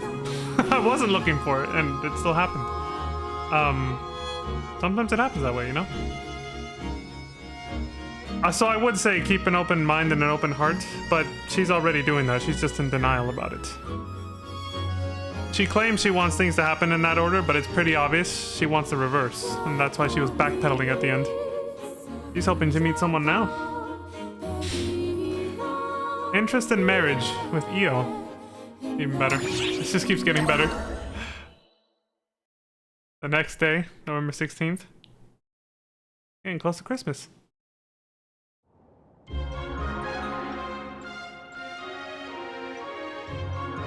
Oh, hi, boss. Hi, Io. You heard the news, right? About Zeno and Echo getting married? Yeah? Do you ever wish you could just meet someone like that? Of course. Who wouldn't? I mean, Someone I you click know with? you and Matoy are close, but, you know, in general. Yeah, I understand the sentiment, yes. But what about you, Io? Me? Well, I don't know. When I heard the news, it seemed like Zeno and Echo were suddenly off in their own world, away from us. Oh. When I was little, I'd think about it all the time. I mean, what it would be like to spend my life with someone. Yeah? But I'm kind of a social misfit. I've never had a relationship with anyone, and probably never will. Aw, don't say that. You never know. Yep. Usually always find someone to click with. I never thought I'd click with anyone, and I've met at least 2 people that I clicked with, even if only for a while. But you know, that's how it goes sometimes. The excuse I always use is that I fight for arcs, so I don't have time for that stuff. Oh shit, now she sounds like me. Damn it. I literally just used very similar words like this at a family function from like not even a week ago. Or maybe it's just barely been over a week. I literally said the same thing. I was in a family gathering and this topic came up about relationships. And I said that I wanted to kind of like what Stratos said, but in a more grounded way. I told him I was looking to work on myself first and accomplish certain things that I want to get done, and I guess just regarding myself, right, in my career and everything. I wanted to do certain things first. Let's put it that way. I want to accomplish certain things first before I started looking for like my next relationship or something like that. But then I also said, but I also think about it because I'm like, I almost feel like I will never have time because the things that I'm doing now with my life feel like they keep me so busy and so preoccupied for such a big chunk of every day that that I can't even imagine when I'll have the time to actually dedicate to another person on top of everything that I already do every day. And one of my family members was just listening to me say that, and they were like, there's somebody who's married, and they were just like, you know what the trick is? I was like, what? And he was like, you never have time. You just have to make it, basically. Like, that's never gonna change, he told me. He was like, it's always gonna be that way. You're never gonna reach a point where you suddenly feel like you have enough free time. Like, it's always gonna be that way. And I was just like, fuck! So that's why she just reminded me of me right now. I was just like, God damn it. I literally just said this. I said the same exact thing. But instead of feeling happy for them, I was actually really jealous at first. Isn't that awful of me? No, don't beat yourself up like that, Io. I think in your position, that's a pretty natural reaction. You're probably just a little bitter and sad that you haven't met anyone like that. So you just felt that sort of twinge of jealousy. I'm trying to remember if I ever felt that way back when, like, before my first relationship. Because my first relationship didn't happen until... God, it was like my early 20s. So...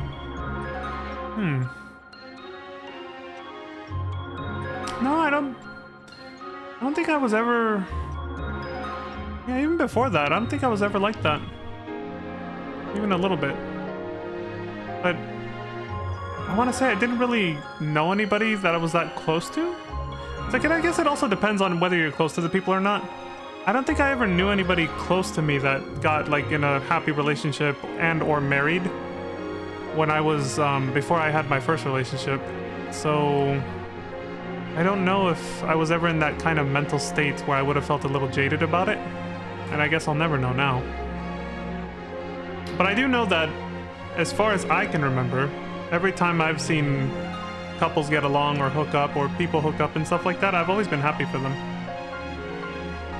I've always been happy for them, and I've always felt like, I hope I get to experience that again someday, because, I have been in relationships. But it's never conjured up like negative feelings like jealousy. But again, her circumstance is different. She's been single her whole life. She's never experienced what that's like. So she's probably just... I don't think her jealous comes from, like, bitterness. It's just... Or not bitterness towards them personally. It's rather she just really wants to know what it's like also. Yeah. So maybe if I had seen somebody I was close to or knew, get into a happy relationship before I had my first one, maybe I would have reacted the same way as her. Either way, I think she's fine. Like, it's just, I think that's a natural knee-jerk reaction in her position. It just depends on how you dealt with it. So how did you deal with it, Io? I'm pretty jealous too. But no, don't feel awful, Io. Not really, you're fine. Really? So I'm not the only one then. That makes me feel a lot better. So either answer you give implies that you're feeling like a little jealous, I guess? No matter what? Alright. I always felt defective, like I'd never be wanted. Yeah, Atlantis, I guess at some point I felt that way too, yeah. Like I said, I didn't have my first relationship until I was in my 20s. So I definitely felt that through like high school and all that, yeah, for sure.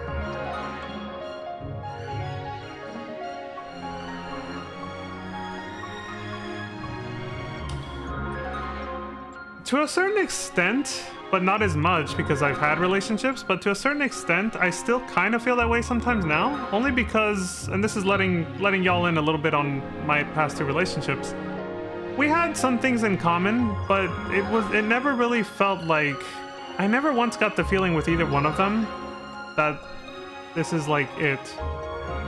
It never, our interests and the things we were into, the things we liked, never fully aligned enough to make me think this is definitely like my soulmate or something. With either one of them. It never really felt like that. Like it just... So like there's still a part of me that thinks, am I ever really gonna find someone that actually clicks with me? Or that I click with them? Like I get more and more of that feeling, that sinking feeling that I just am some kind of weird, quirky person that has a very specific set of very hyper-specific set of interests that will never truly match up with anyone else. Which, honestly, I've thought about this for a while, and I'm kind of like, well, even if it didn't, even if only a few interests lined up, but I never really meet anyone like that. I never meet anyone who is into, like, exactly, even just a couple of things that I'm into in exactly the same way that I'm into them. Our reasons for being into the same things will sometimes, like, always differ. You know, like, it's hard to explain, but it's just one of those feelings that I've never actually had that feeling where, like, I think this person is, you know, 100% a match for me, or I'm 100% a match for them. I've never had that feeling, even with the last two relationships. So I still kind of low-key feel that way sometimes too. Like what you wrote, Lantis? I still sometimes, yeah. Just a little bit. And enough so to the point where I kind of feel like maybe I'm just gonna have to settle for somebody. Like, maybe I'll just have to accept that I'm probably just gonna end up with somebody who we just have, like, mostly separate hobbies. But then I also wonder, how sustainable is that as a relationship? You know? Is it really? I don't know. It's a weird thing to think about. Even within communities of things that I'm into, like gaming and stuff like that, I never really meet anyone who has, again, the same interests as me in the same ways, I guess. It's again, it's really hard to explain in words. I just never have met someone that I feel like, oh, this is definitely gonna work. I'm always kind of like, well, I mean, they like video games too, but they like very different games from me, or they like this or that, you know, outside of video games, but they like it in a different way than I do, or for different reasons. You know, there's always something there, so I don't know. I'm a deaf, flat-chested, fabric-hoarding cosplayer gamer gremlin. Okay. This is just like, hey, if I found someone, so can you. That's almost what that sounded like. Yeah. Thank you for the encouragement, Lantis. I appreciate that.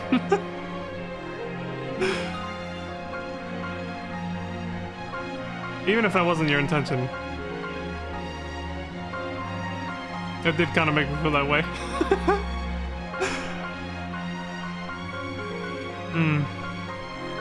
Alright, so I'm finding out that I have a lot in common with you. I was 35 when I got married. And I've never been. And don't have the intention to. See, that's one of the... Well, I'm flexible about marriage. But there's things that usually come up with that topic. There's other topics like having kids and stuff like that usually will come up, and that's where I also don't see eye to eye with other people a lot too. You know? We found each other on Infinity of all places. Yeah, I remember you. I remember seeing your... I don't know if you talked about it on Discord, or maybe you talked about it on Pizza Maid's interview when you did it with her. I remember hearing how you guys met. Yeah, I thought it... Yes, it was on Pizza Maid's interview where I saw it. Anyway, you met because you were kind of like what you're doing now. Like, you were watching... You would lurk in people's streams and sometimes talk, sometimes not, and you would offer to help them on Twitch, right? And you would offer to help them, and you met a few people on Affinia doing that, helping them out, playing with them, yada yada. You found a party that needed someone because your now husband had to step away, so you stepped in for him, and you played with that group forever. Then when he came back, you met him, and then you just hit it off from there, right? He was just like, who's this new person? And then you guys met, and then you... It's all... The rest is history, right? More or less. Okay, so for some reason we had to tell EO that we're slightly jealous. For some reason. You can either tell you're really jealous or just slightly jealous, and by saying not really. I don't know why, but... It says exactly that, yeah. Yeah, I remember. See? I file away important things. But I am really happy for them. It's something to celebrate, since Xeno and Echo have always been there for me. Yeah. See, it's how you deal with those feelings that matter the most, Theo. You were jealous at first, but at least now, you know, you realize this is supposed to be a good thing, and you're happy for them. That's what matters. Maybe I should use that jealousy as motivation to find the right person. to make me as happy as they are. Okay, I was about to say exactly, but that wording was a little weird.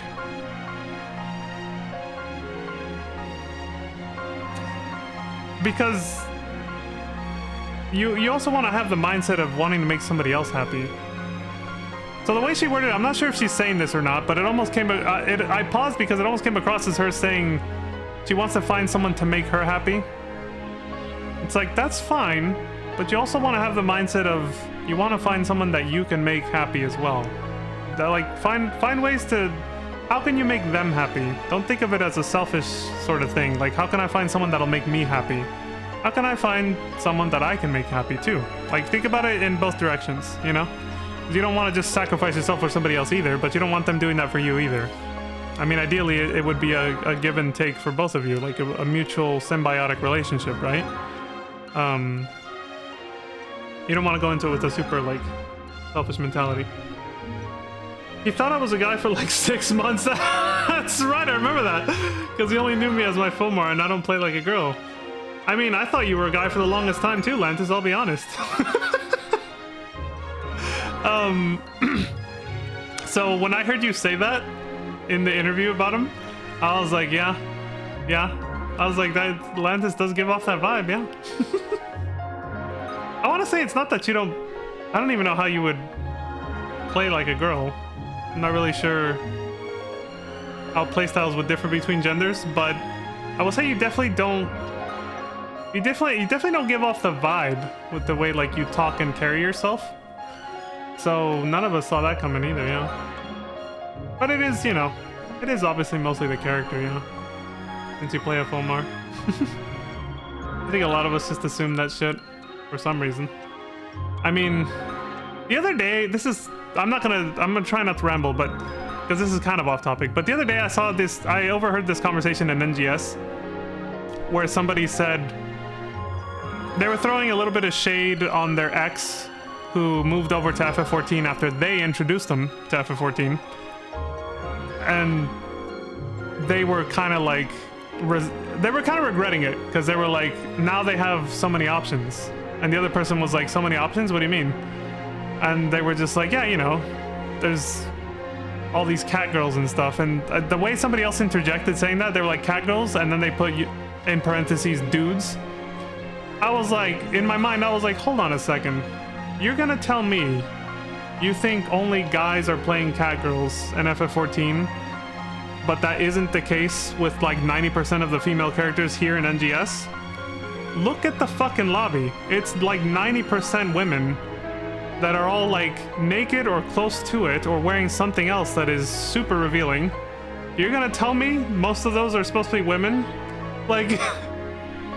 Exactly, Lantis. The internet is male until proven female. Exactly. And this guy's over here acting like FF14's, like cat girls in FF14 are, oh, you know, they're all dudes. Look around you, dude. Like, you think this game's different? Just because there's not quote unquote cat girls in NGS doesn't mean that 90% of these chicks are, you know, actual women in real life. Are you fucking kidding me? Like, this is a sausage fest if we can see everybody behind the fucking screen right now. That was a thought I had when I overheard that conversation. I was like, I can guarantee you this is a fucking sausage fest with all these anime bimbo girls with gigantic balloon tits that are the size of planets, running around everywhere, wearing nothing. I was like, don't be throwing shade at FF14 like it's the only game where that happens, you know? I thought that was a funny conversation. Where was I? Shit, I lost whatever. I know that was a kind of a sidetrack, but I lost whatever I was talking about before that. I guess no. I think that was it, yeah. We were just talking about, yeah. So EO says maybe I should use that jealousy as motivation to find the right person to make me as happy as they are. Yeah. That special person seems to be in high demand, though. Kinda hurts my chances. Oh. I'm sorry, yo. I didn't know you felt that way. Oh. Poor yo. He had a moment of honesty. She had a moment of honesty there. She's like, maybe, you know, I should use that as fuel to find that someone who can make me happy. But that special someone's, you know, wanted by so many people right now. Damn. That fits though. I mean, ever since we first met her, it's been pretty obvious she has a crush on us. So, she's being consistent with her character, you know? If I'm gonna be staring at my avatar's ass for hours at a time, it's gonna be one that I enjoy looking at. Exactly. Yeah, and for those who don't know, I'm speaking mostly to guys when I say this, women do the same thing. Like, I've actually met quite a few and seen conversations between people of quite a few women who will play as cat boys in FF14, or will have a male character because they want eye candy on their screen too. It's like, yeah, I have Leon here because he's my self-insert, but then I made Zara, didn't I? I have her on FF14 as well, a couple of other female alts. I have my eye candy as well. The waifus. Women have husbandos. So if you see a male character, that might actually be a woman. It might be. You see a cowboy running around in FF14? That might be a chick. This is like, I mean... yeah, I know. Phantasy is literally living proof. Her main is a guy, so it's like... We're not too far off the mark here. So... But yeah. If you see a catboy in Limsa, don't think it's an actual dude. It might actually be a girl. If you see a cat girl, it's most likely a dude, not a girl. Eye candy. Everybody likes it.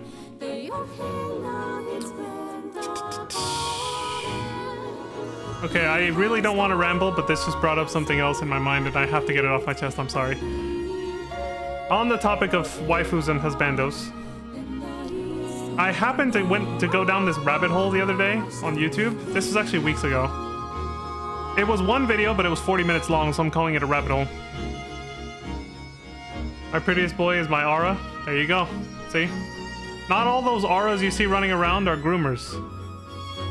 But this is for the FF14 community. They're not all groomers. Sometimes they're just horny women. Or women that want eye candy. Hey, by the way, the horny women don't take that personally, Lantis. I'm actually describing my ex. She really liked male auras. Like, she was hot and horny for male auras, man. The Zayla ones in particular. The ones with the dark scales. Which is fair, because I like female auras of the same kind. The ones with the dark colored horns. The Zayla ones. So. He's a monk? Excellent.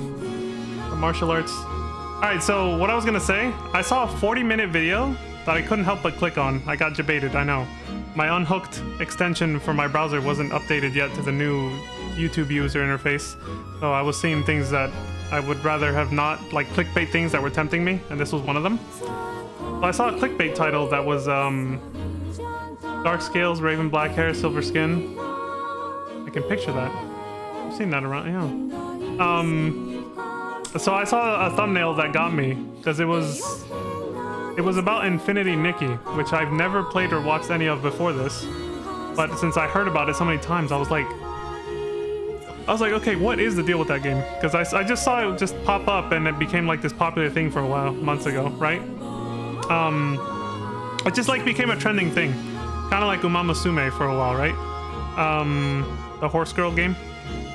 So it became a trending thing for a while, but I never checked it out, and I was like, what is the deal with that? And so the thumbnail on YouTube that finally caught my attention said I think it just said how to ruin like your perfectly successful game or something in like record time, like a speedrun kind of thing. Like they were saying that the game just fell off really fast and it's because the developers did some really stupid shit.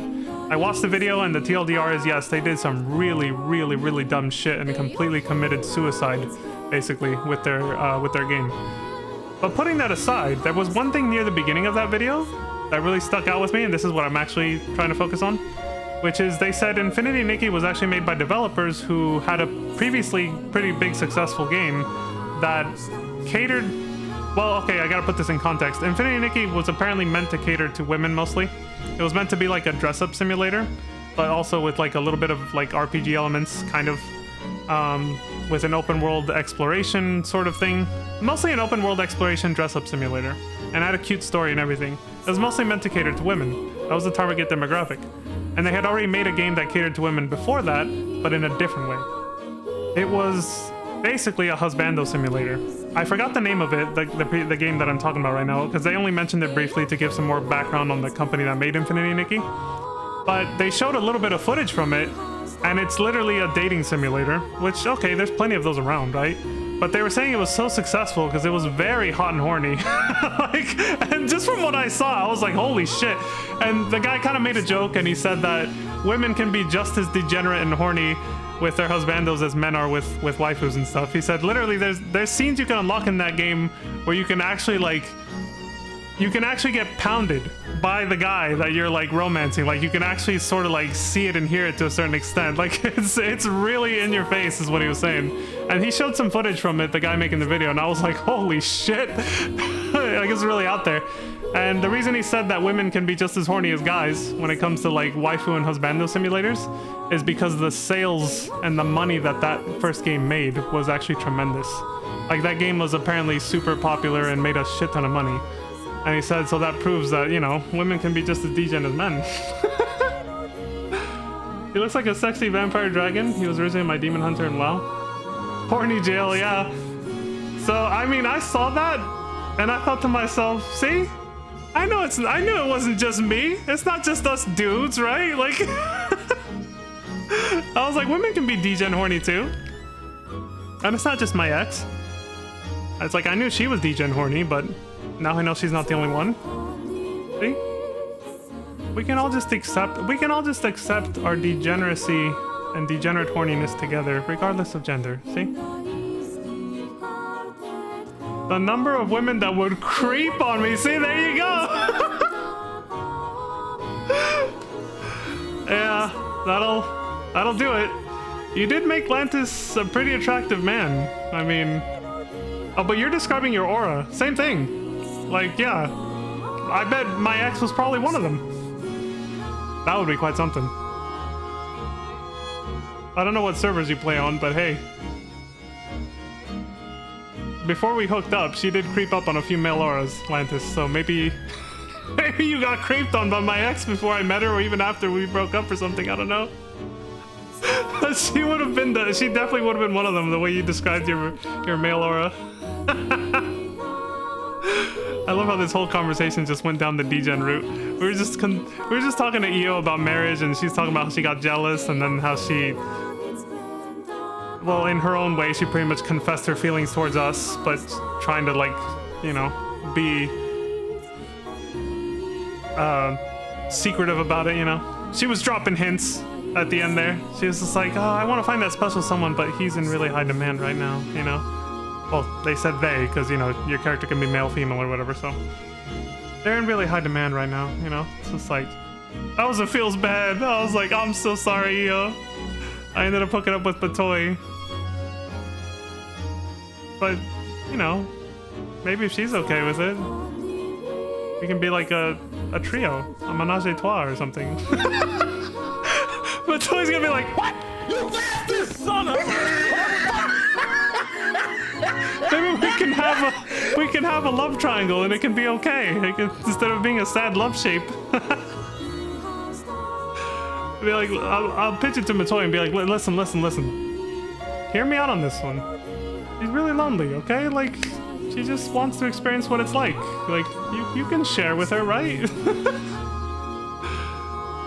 I'm gonna ask Matoy if she's okay with sharing me with Io. She's most likely gonna be like, you son of a... Anta says, I'm the stoic protector. I couldn't turn away someone who needed my help.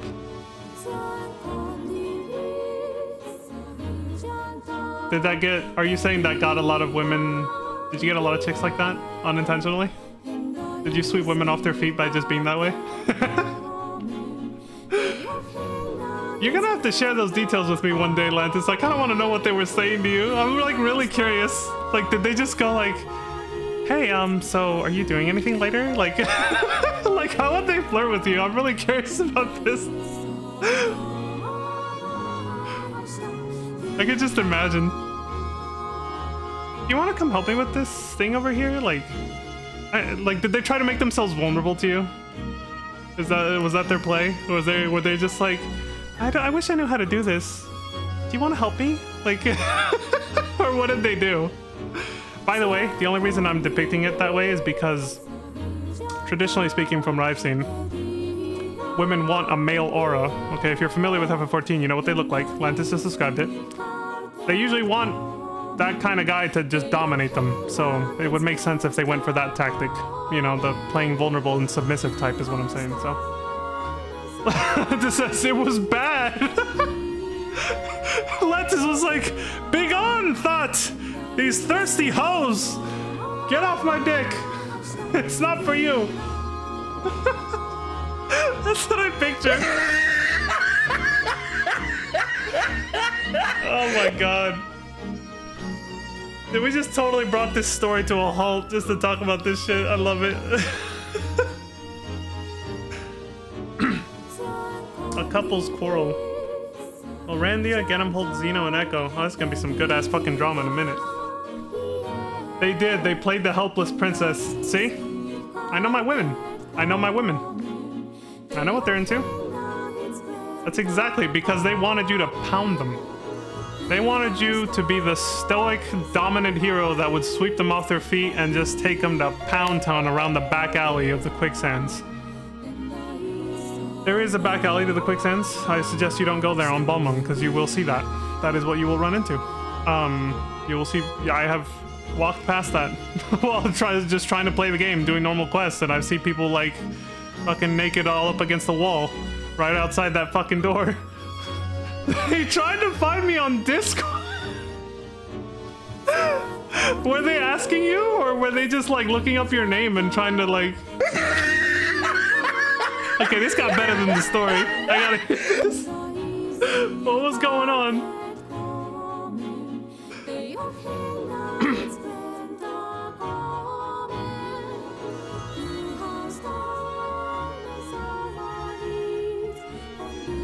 See, I think the reason that I ran into my ex, I was just playing as a midlander, Cure, so just a normal male human basically, in FF14. I mean, if you want to see what he looks like, just look at my Twitch fucking page. He's all over the Twitch page and my YouTube. He's looked like that since back then. This was like 4 years ago. But I think she told me she really liked the look I had. But her personality type, like what I'm getting at is maybe the personality type I got was because of my character being sort of more on the softer side. Like male auras give off a very dominant vibe. A male midlander definitely does not by comparison. It was very different. You know, it's more of a, I guess more of, again, without any just looking at my character, all right? My personality's not there yet, just looking at my character. I kind of gave him like a gentlemanly look, but the way he's dressed turns him into more of like that heroic sort of adventurer, right? But not male aura, fucking super dominant vibe that's gonna take you to Pound Town, that kind of thing. I think it was just that sort of middle ground that she kind of thought was like cute at first. And then afterwards, when we started talking, then it was just my personality that got her. But when she told me what made her horny, it was definitely male auras. She definitely wanted to get taken to Pound Town by those guys, so. In WoW, they tried to use your battle tag. So I'm guessing that's like a form of ID. I've never played WoW, so I'm just guessing, but yeah. So they tried using that as a... How did you find out about this? Did they send you like a friend request? Did you suddenly start getting friend requests and you recognize the name and you were like, how the fuck did they find me? Like, you're like, oh my god, is this that person I met on in-game? What the fuck, how'd they find me? Is that what happened, or? One played the long game, was super sweet and friendly for like 3 months. Oh my god. I mean, in a way, that's kind of how my last relationship started with the person I'm talking about.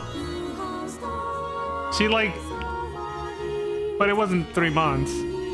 It didn't take her long to like, for her to confess that she wanted more than just being friends with me. But she did try dropping hints. Like she would, I think one of the first things she did was she told me, you know, I'm really curious about like maybe visiting an adult club in FF14 one day. Like I know they're out there and I just started playing the game a few months ago, but I'm kind of curious about it, but I wouldn't really want to go alone. I was like, oh, okay. And then like a day or two later, she's like, she brought it up again and she's like, do you think you'd mind coming with me? Just cause I'd feel better if I had someone there. And I was like, sure. But at that point I caught on. I was like, I think she's into me, is what I was thinking to myself at that point. And I was just like, yeah, sure, why not? And then we never went because it wasn't like after that, I think she kind of knew at that point that I knew and she just kind of went for it. So this is why I can never be a lesbian. Women are too much for me to handle.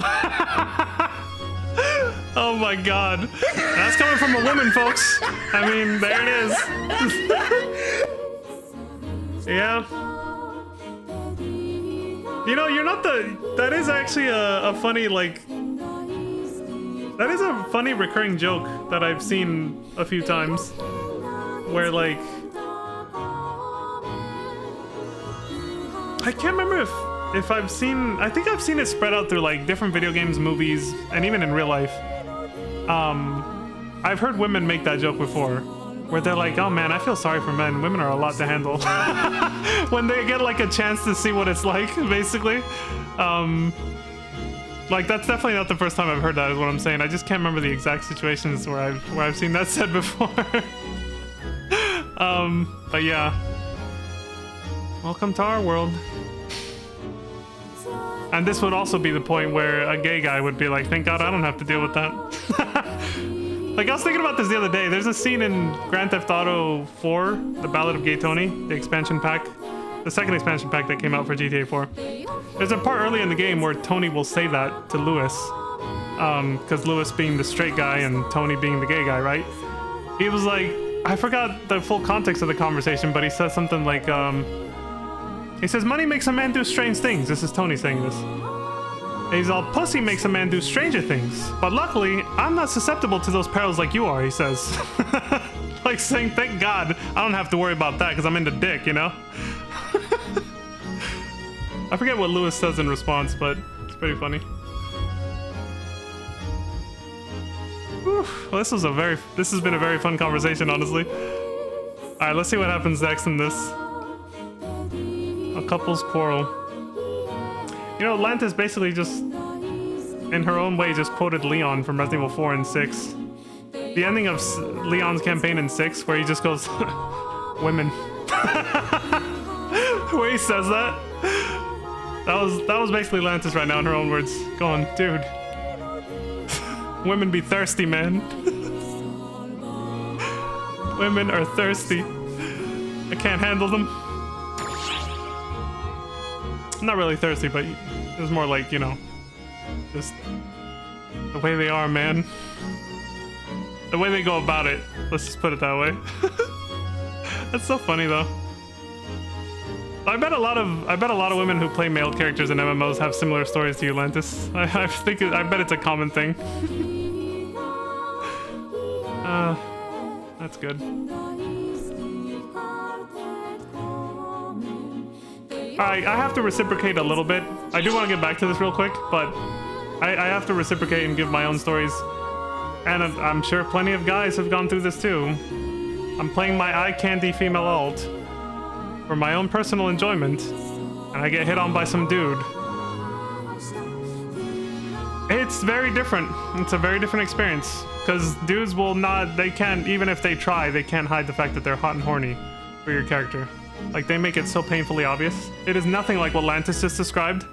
Like, it's nothing like that. And again, I have experience with that too. I got hit on by my ex while playing as Leon, my male character.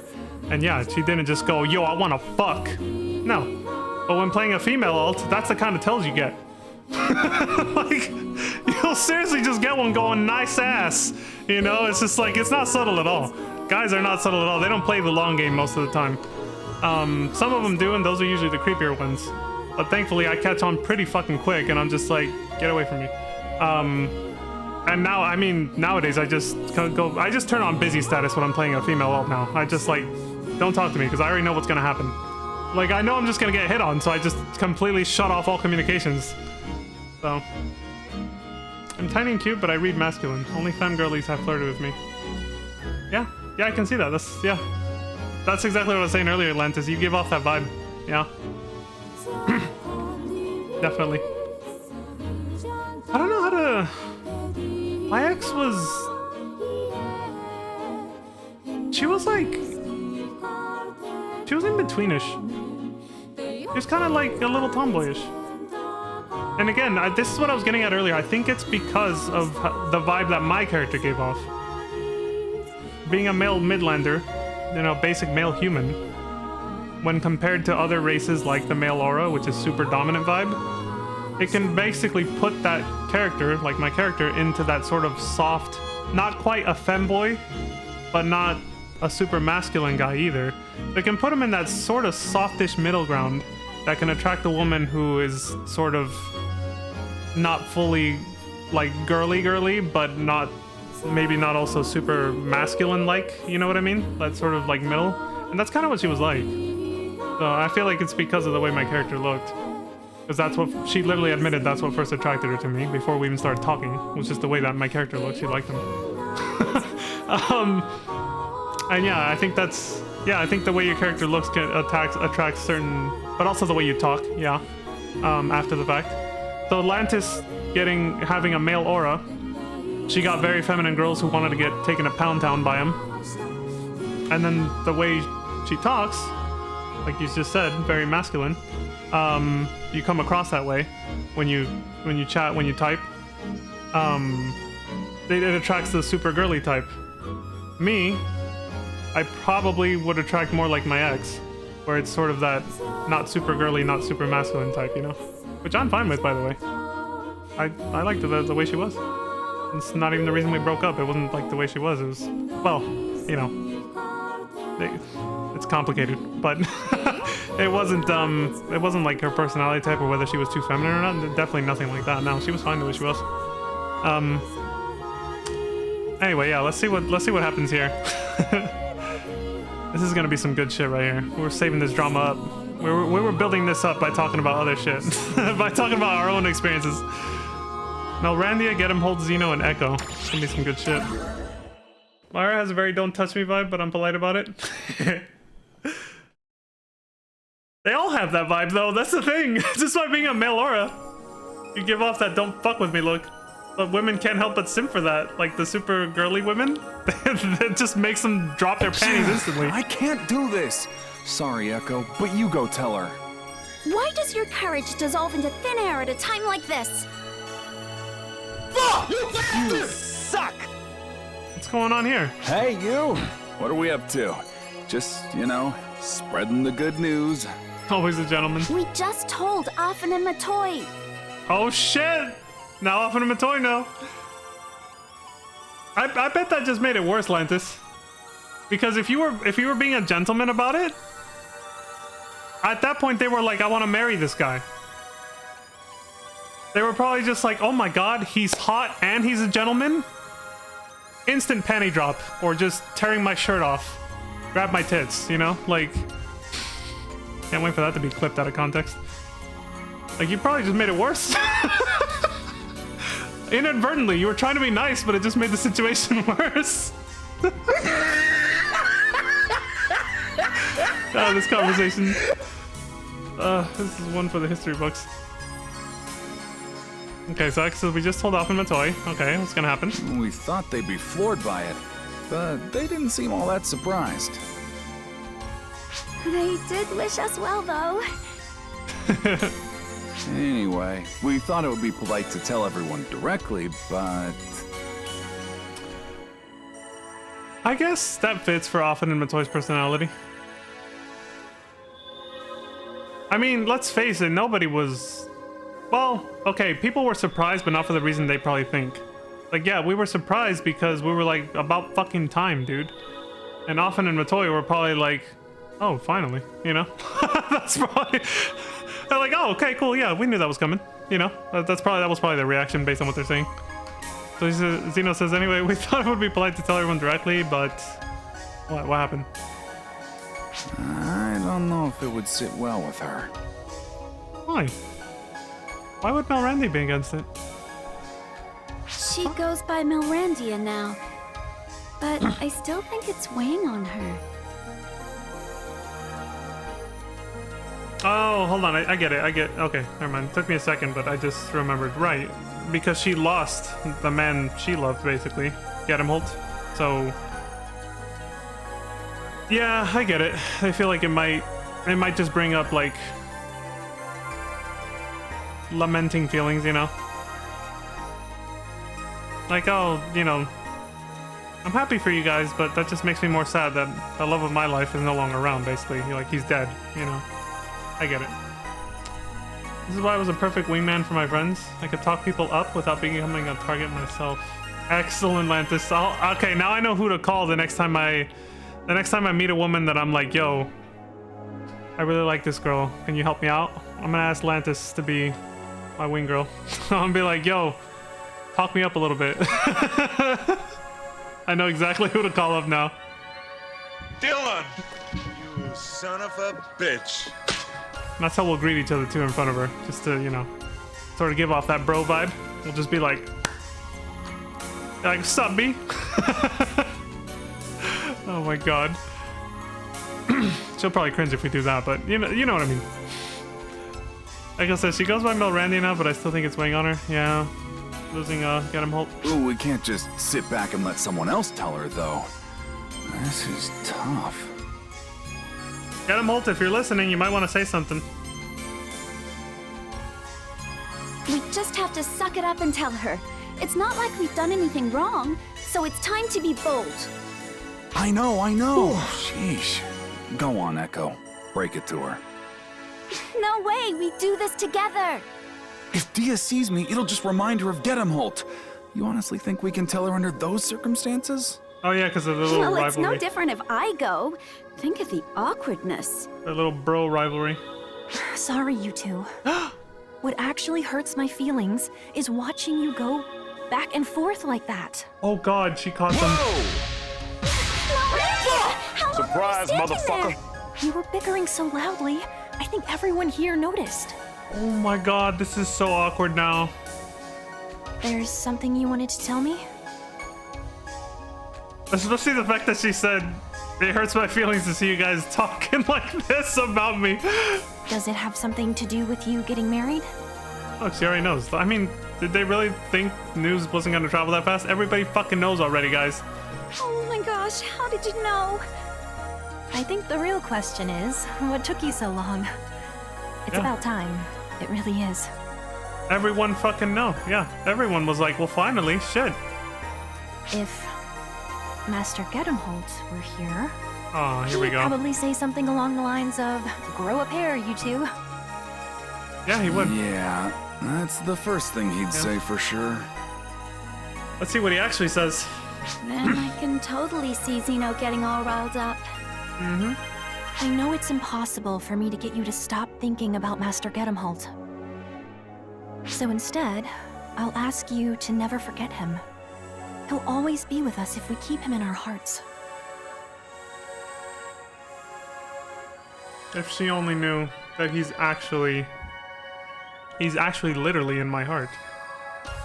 Like, me and him have actually fused. Zeno and Echo, congratulations on tying the knot. That's sweet. Yeah, thanks, Dia. Melrandia. Dia for short. Huh, I like that. Thank you, Melrandia. Well, see, that wasn't so bad, was it? Could have just told her. You think I can't hear you? Time to grow a pair, you pansies. You mad, bro?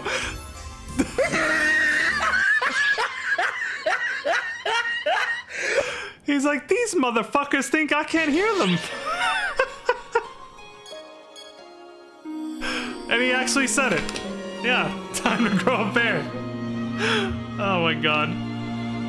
What sucks is I'm the one who has to hear his rambling. For some reason now I have to be the one. I'm this guy's personal fucking diary now, having to hear his frustrations about his friends who think he's dead, which he kind of is and kind of isn't now. I have to hear this shit. Why the fuck did I get stuck with this guy?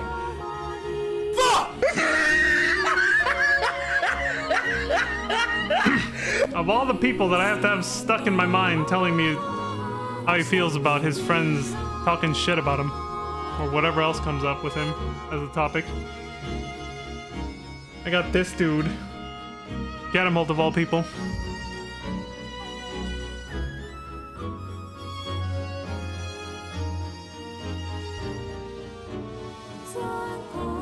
What an awkward pairing.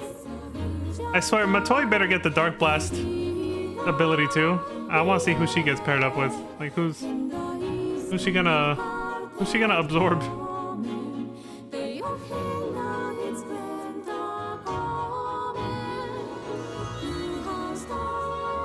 Well, Euclida's not even at Dark Falls anymore, really. She's with us now, so it's not gonna be her.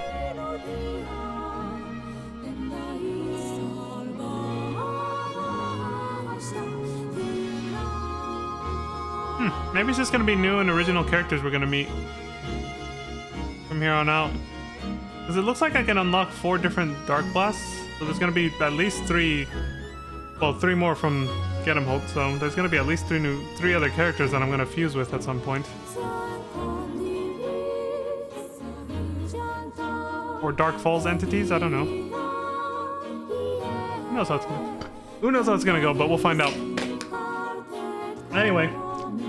We're gonna cut it off there, because we got sidetracked a lot, but it was fun. That was a good conversation, right? But that took up most of the time, so now we gotta stop here.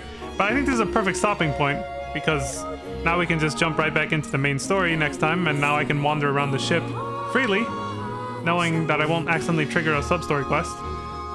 I am kind of sad we didn't get more from Matoi though. I wanted to see more of Matoi's thoughts on this, but maybe this subplot will be revisited later, you know? We still have all of episode 6, so because I am curious to see what Matoi thinks about this whole thing.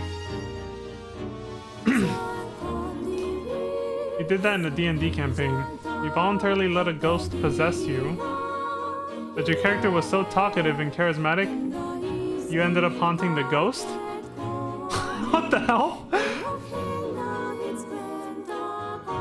Oh, I get it. Your character couldn't stay quiet, basically, is what you're saying. Yeah. So then the ghost had to listen to you backseating them the whole time. Backseating them with your thoughts and everything else. While they were in control of your body. I get it, yeah. Same situation that I have with fucking Get 'em Hope now. He better give me and Matoi some privacy, though, when we're alone. I gotta say that. He better not be watching when we're, you know... He's pulling his cock out! That's all I'm saying, alright? Bruh. You son of a... I know. Hey, it's a serious issue, right? You don't want that, like, when, you know... I'm trying to think of... That is kind of an anime trope. Where, like, a character will sometimes share a body with, like, another person. Or they're just another person in the room that only they can see. Kind of like how we see Alma, right? And then they'll usually crack that joke at some point. Be like, hold on, do you watch me when I'm sleeping or something? You know, things like that. I kept talking to the ghost. The DM was like, this is not going as planned. Oh, that's good. Whew. Alright, I'm all talked out. This was good. This was good, This was good story time though, Lantis. I actually liked hearing the opposite gender's perspective, I guess, or experience on playing, well, the opposite gender and what happens. It was refreshing to hear that you know, even though it's different, because, you know, like I said, guys are super blunt. They're just like, you're hot, I want to fuck, and women are not. But it was refreshing to hear that other side of that, of how playing a character that is the opposite of your own gender, you know, if you identify as male or female, can get you that experience no matter what. Like, either men are hitting on you or women are hitting on you. You're playing a guy, you're gonna get hit on by women. Or you're playing a girl, you're gonna get hit on by thirsty guys, you know? And it's just funny to see that. That's good stuff. Thank you for the adventures. Thank you for watching them, Lantis. Thank you for joining me on these adventures. I appreciate it. This is good. So we'll hit the ground running with the main story next time, which tomorrow's Friday, so it'll be tomorrow. I will be taking Saturday. This will be my first Saturday and Sunday where I completely take it off as planned now that the anniversary events are over and everything. I'm finally getting a couple days off, but tomorrow's Friday, so we're still doing this. But yeah, so we'll pick this up tomorrow and then on Monday. And hopefully this Saturday and Sunday I can catch up on other things that I need to be doing. And I'll be able to go back to starting my streams a little earlier again by Monday, hopefully. Because I started late again today. But yeah, thank you all very much for watching, everybody. I appreciate it as always on whatever platform you're watching. Thank you very much. Arigato. ¿Cómo estás? Muchas gracias. I can't think of another language to say thank you in. But you get the point. Have a good night and rest well. Thank you, Lantis. You too. So yeah, that goes for the rest of you as well. Please take care of yourselves. Stay safe. Don't die. All that good stuff. And until next time, I hope you all have a wonderful morning, afternoon, evening, and good night. And I will see you all next time. Peace. Dylan! You son of a bitch. Merci beaucoup. Did I say that right? I don't know if I pronounced it right. Merci, I assume is how you say, you know. But the second part, I have no idea if I said it right. I just said merci beaucoup? I don't know. Lantis just gave me a smile. Alright, good night, everybody. Look at this dude.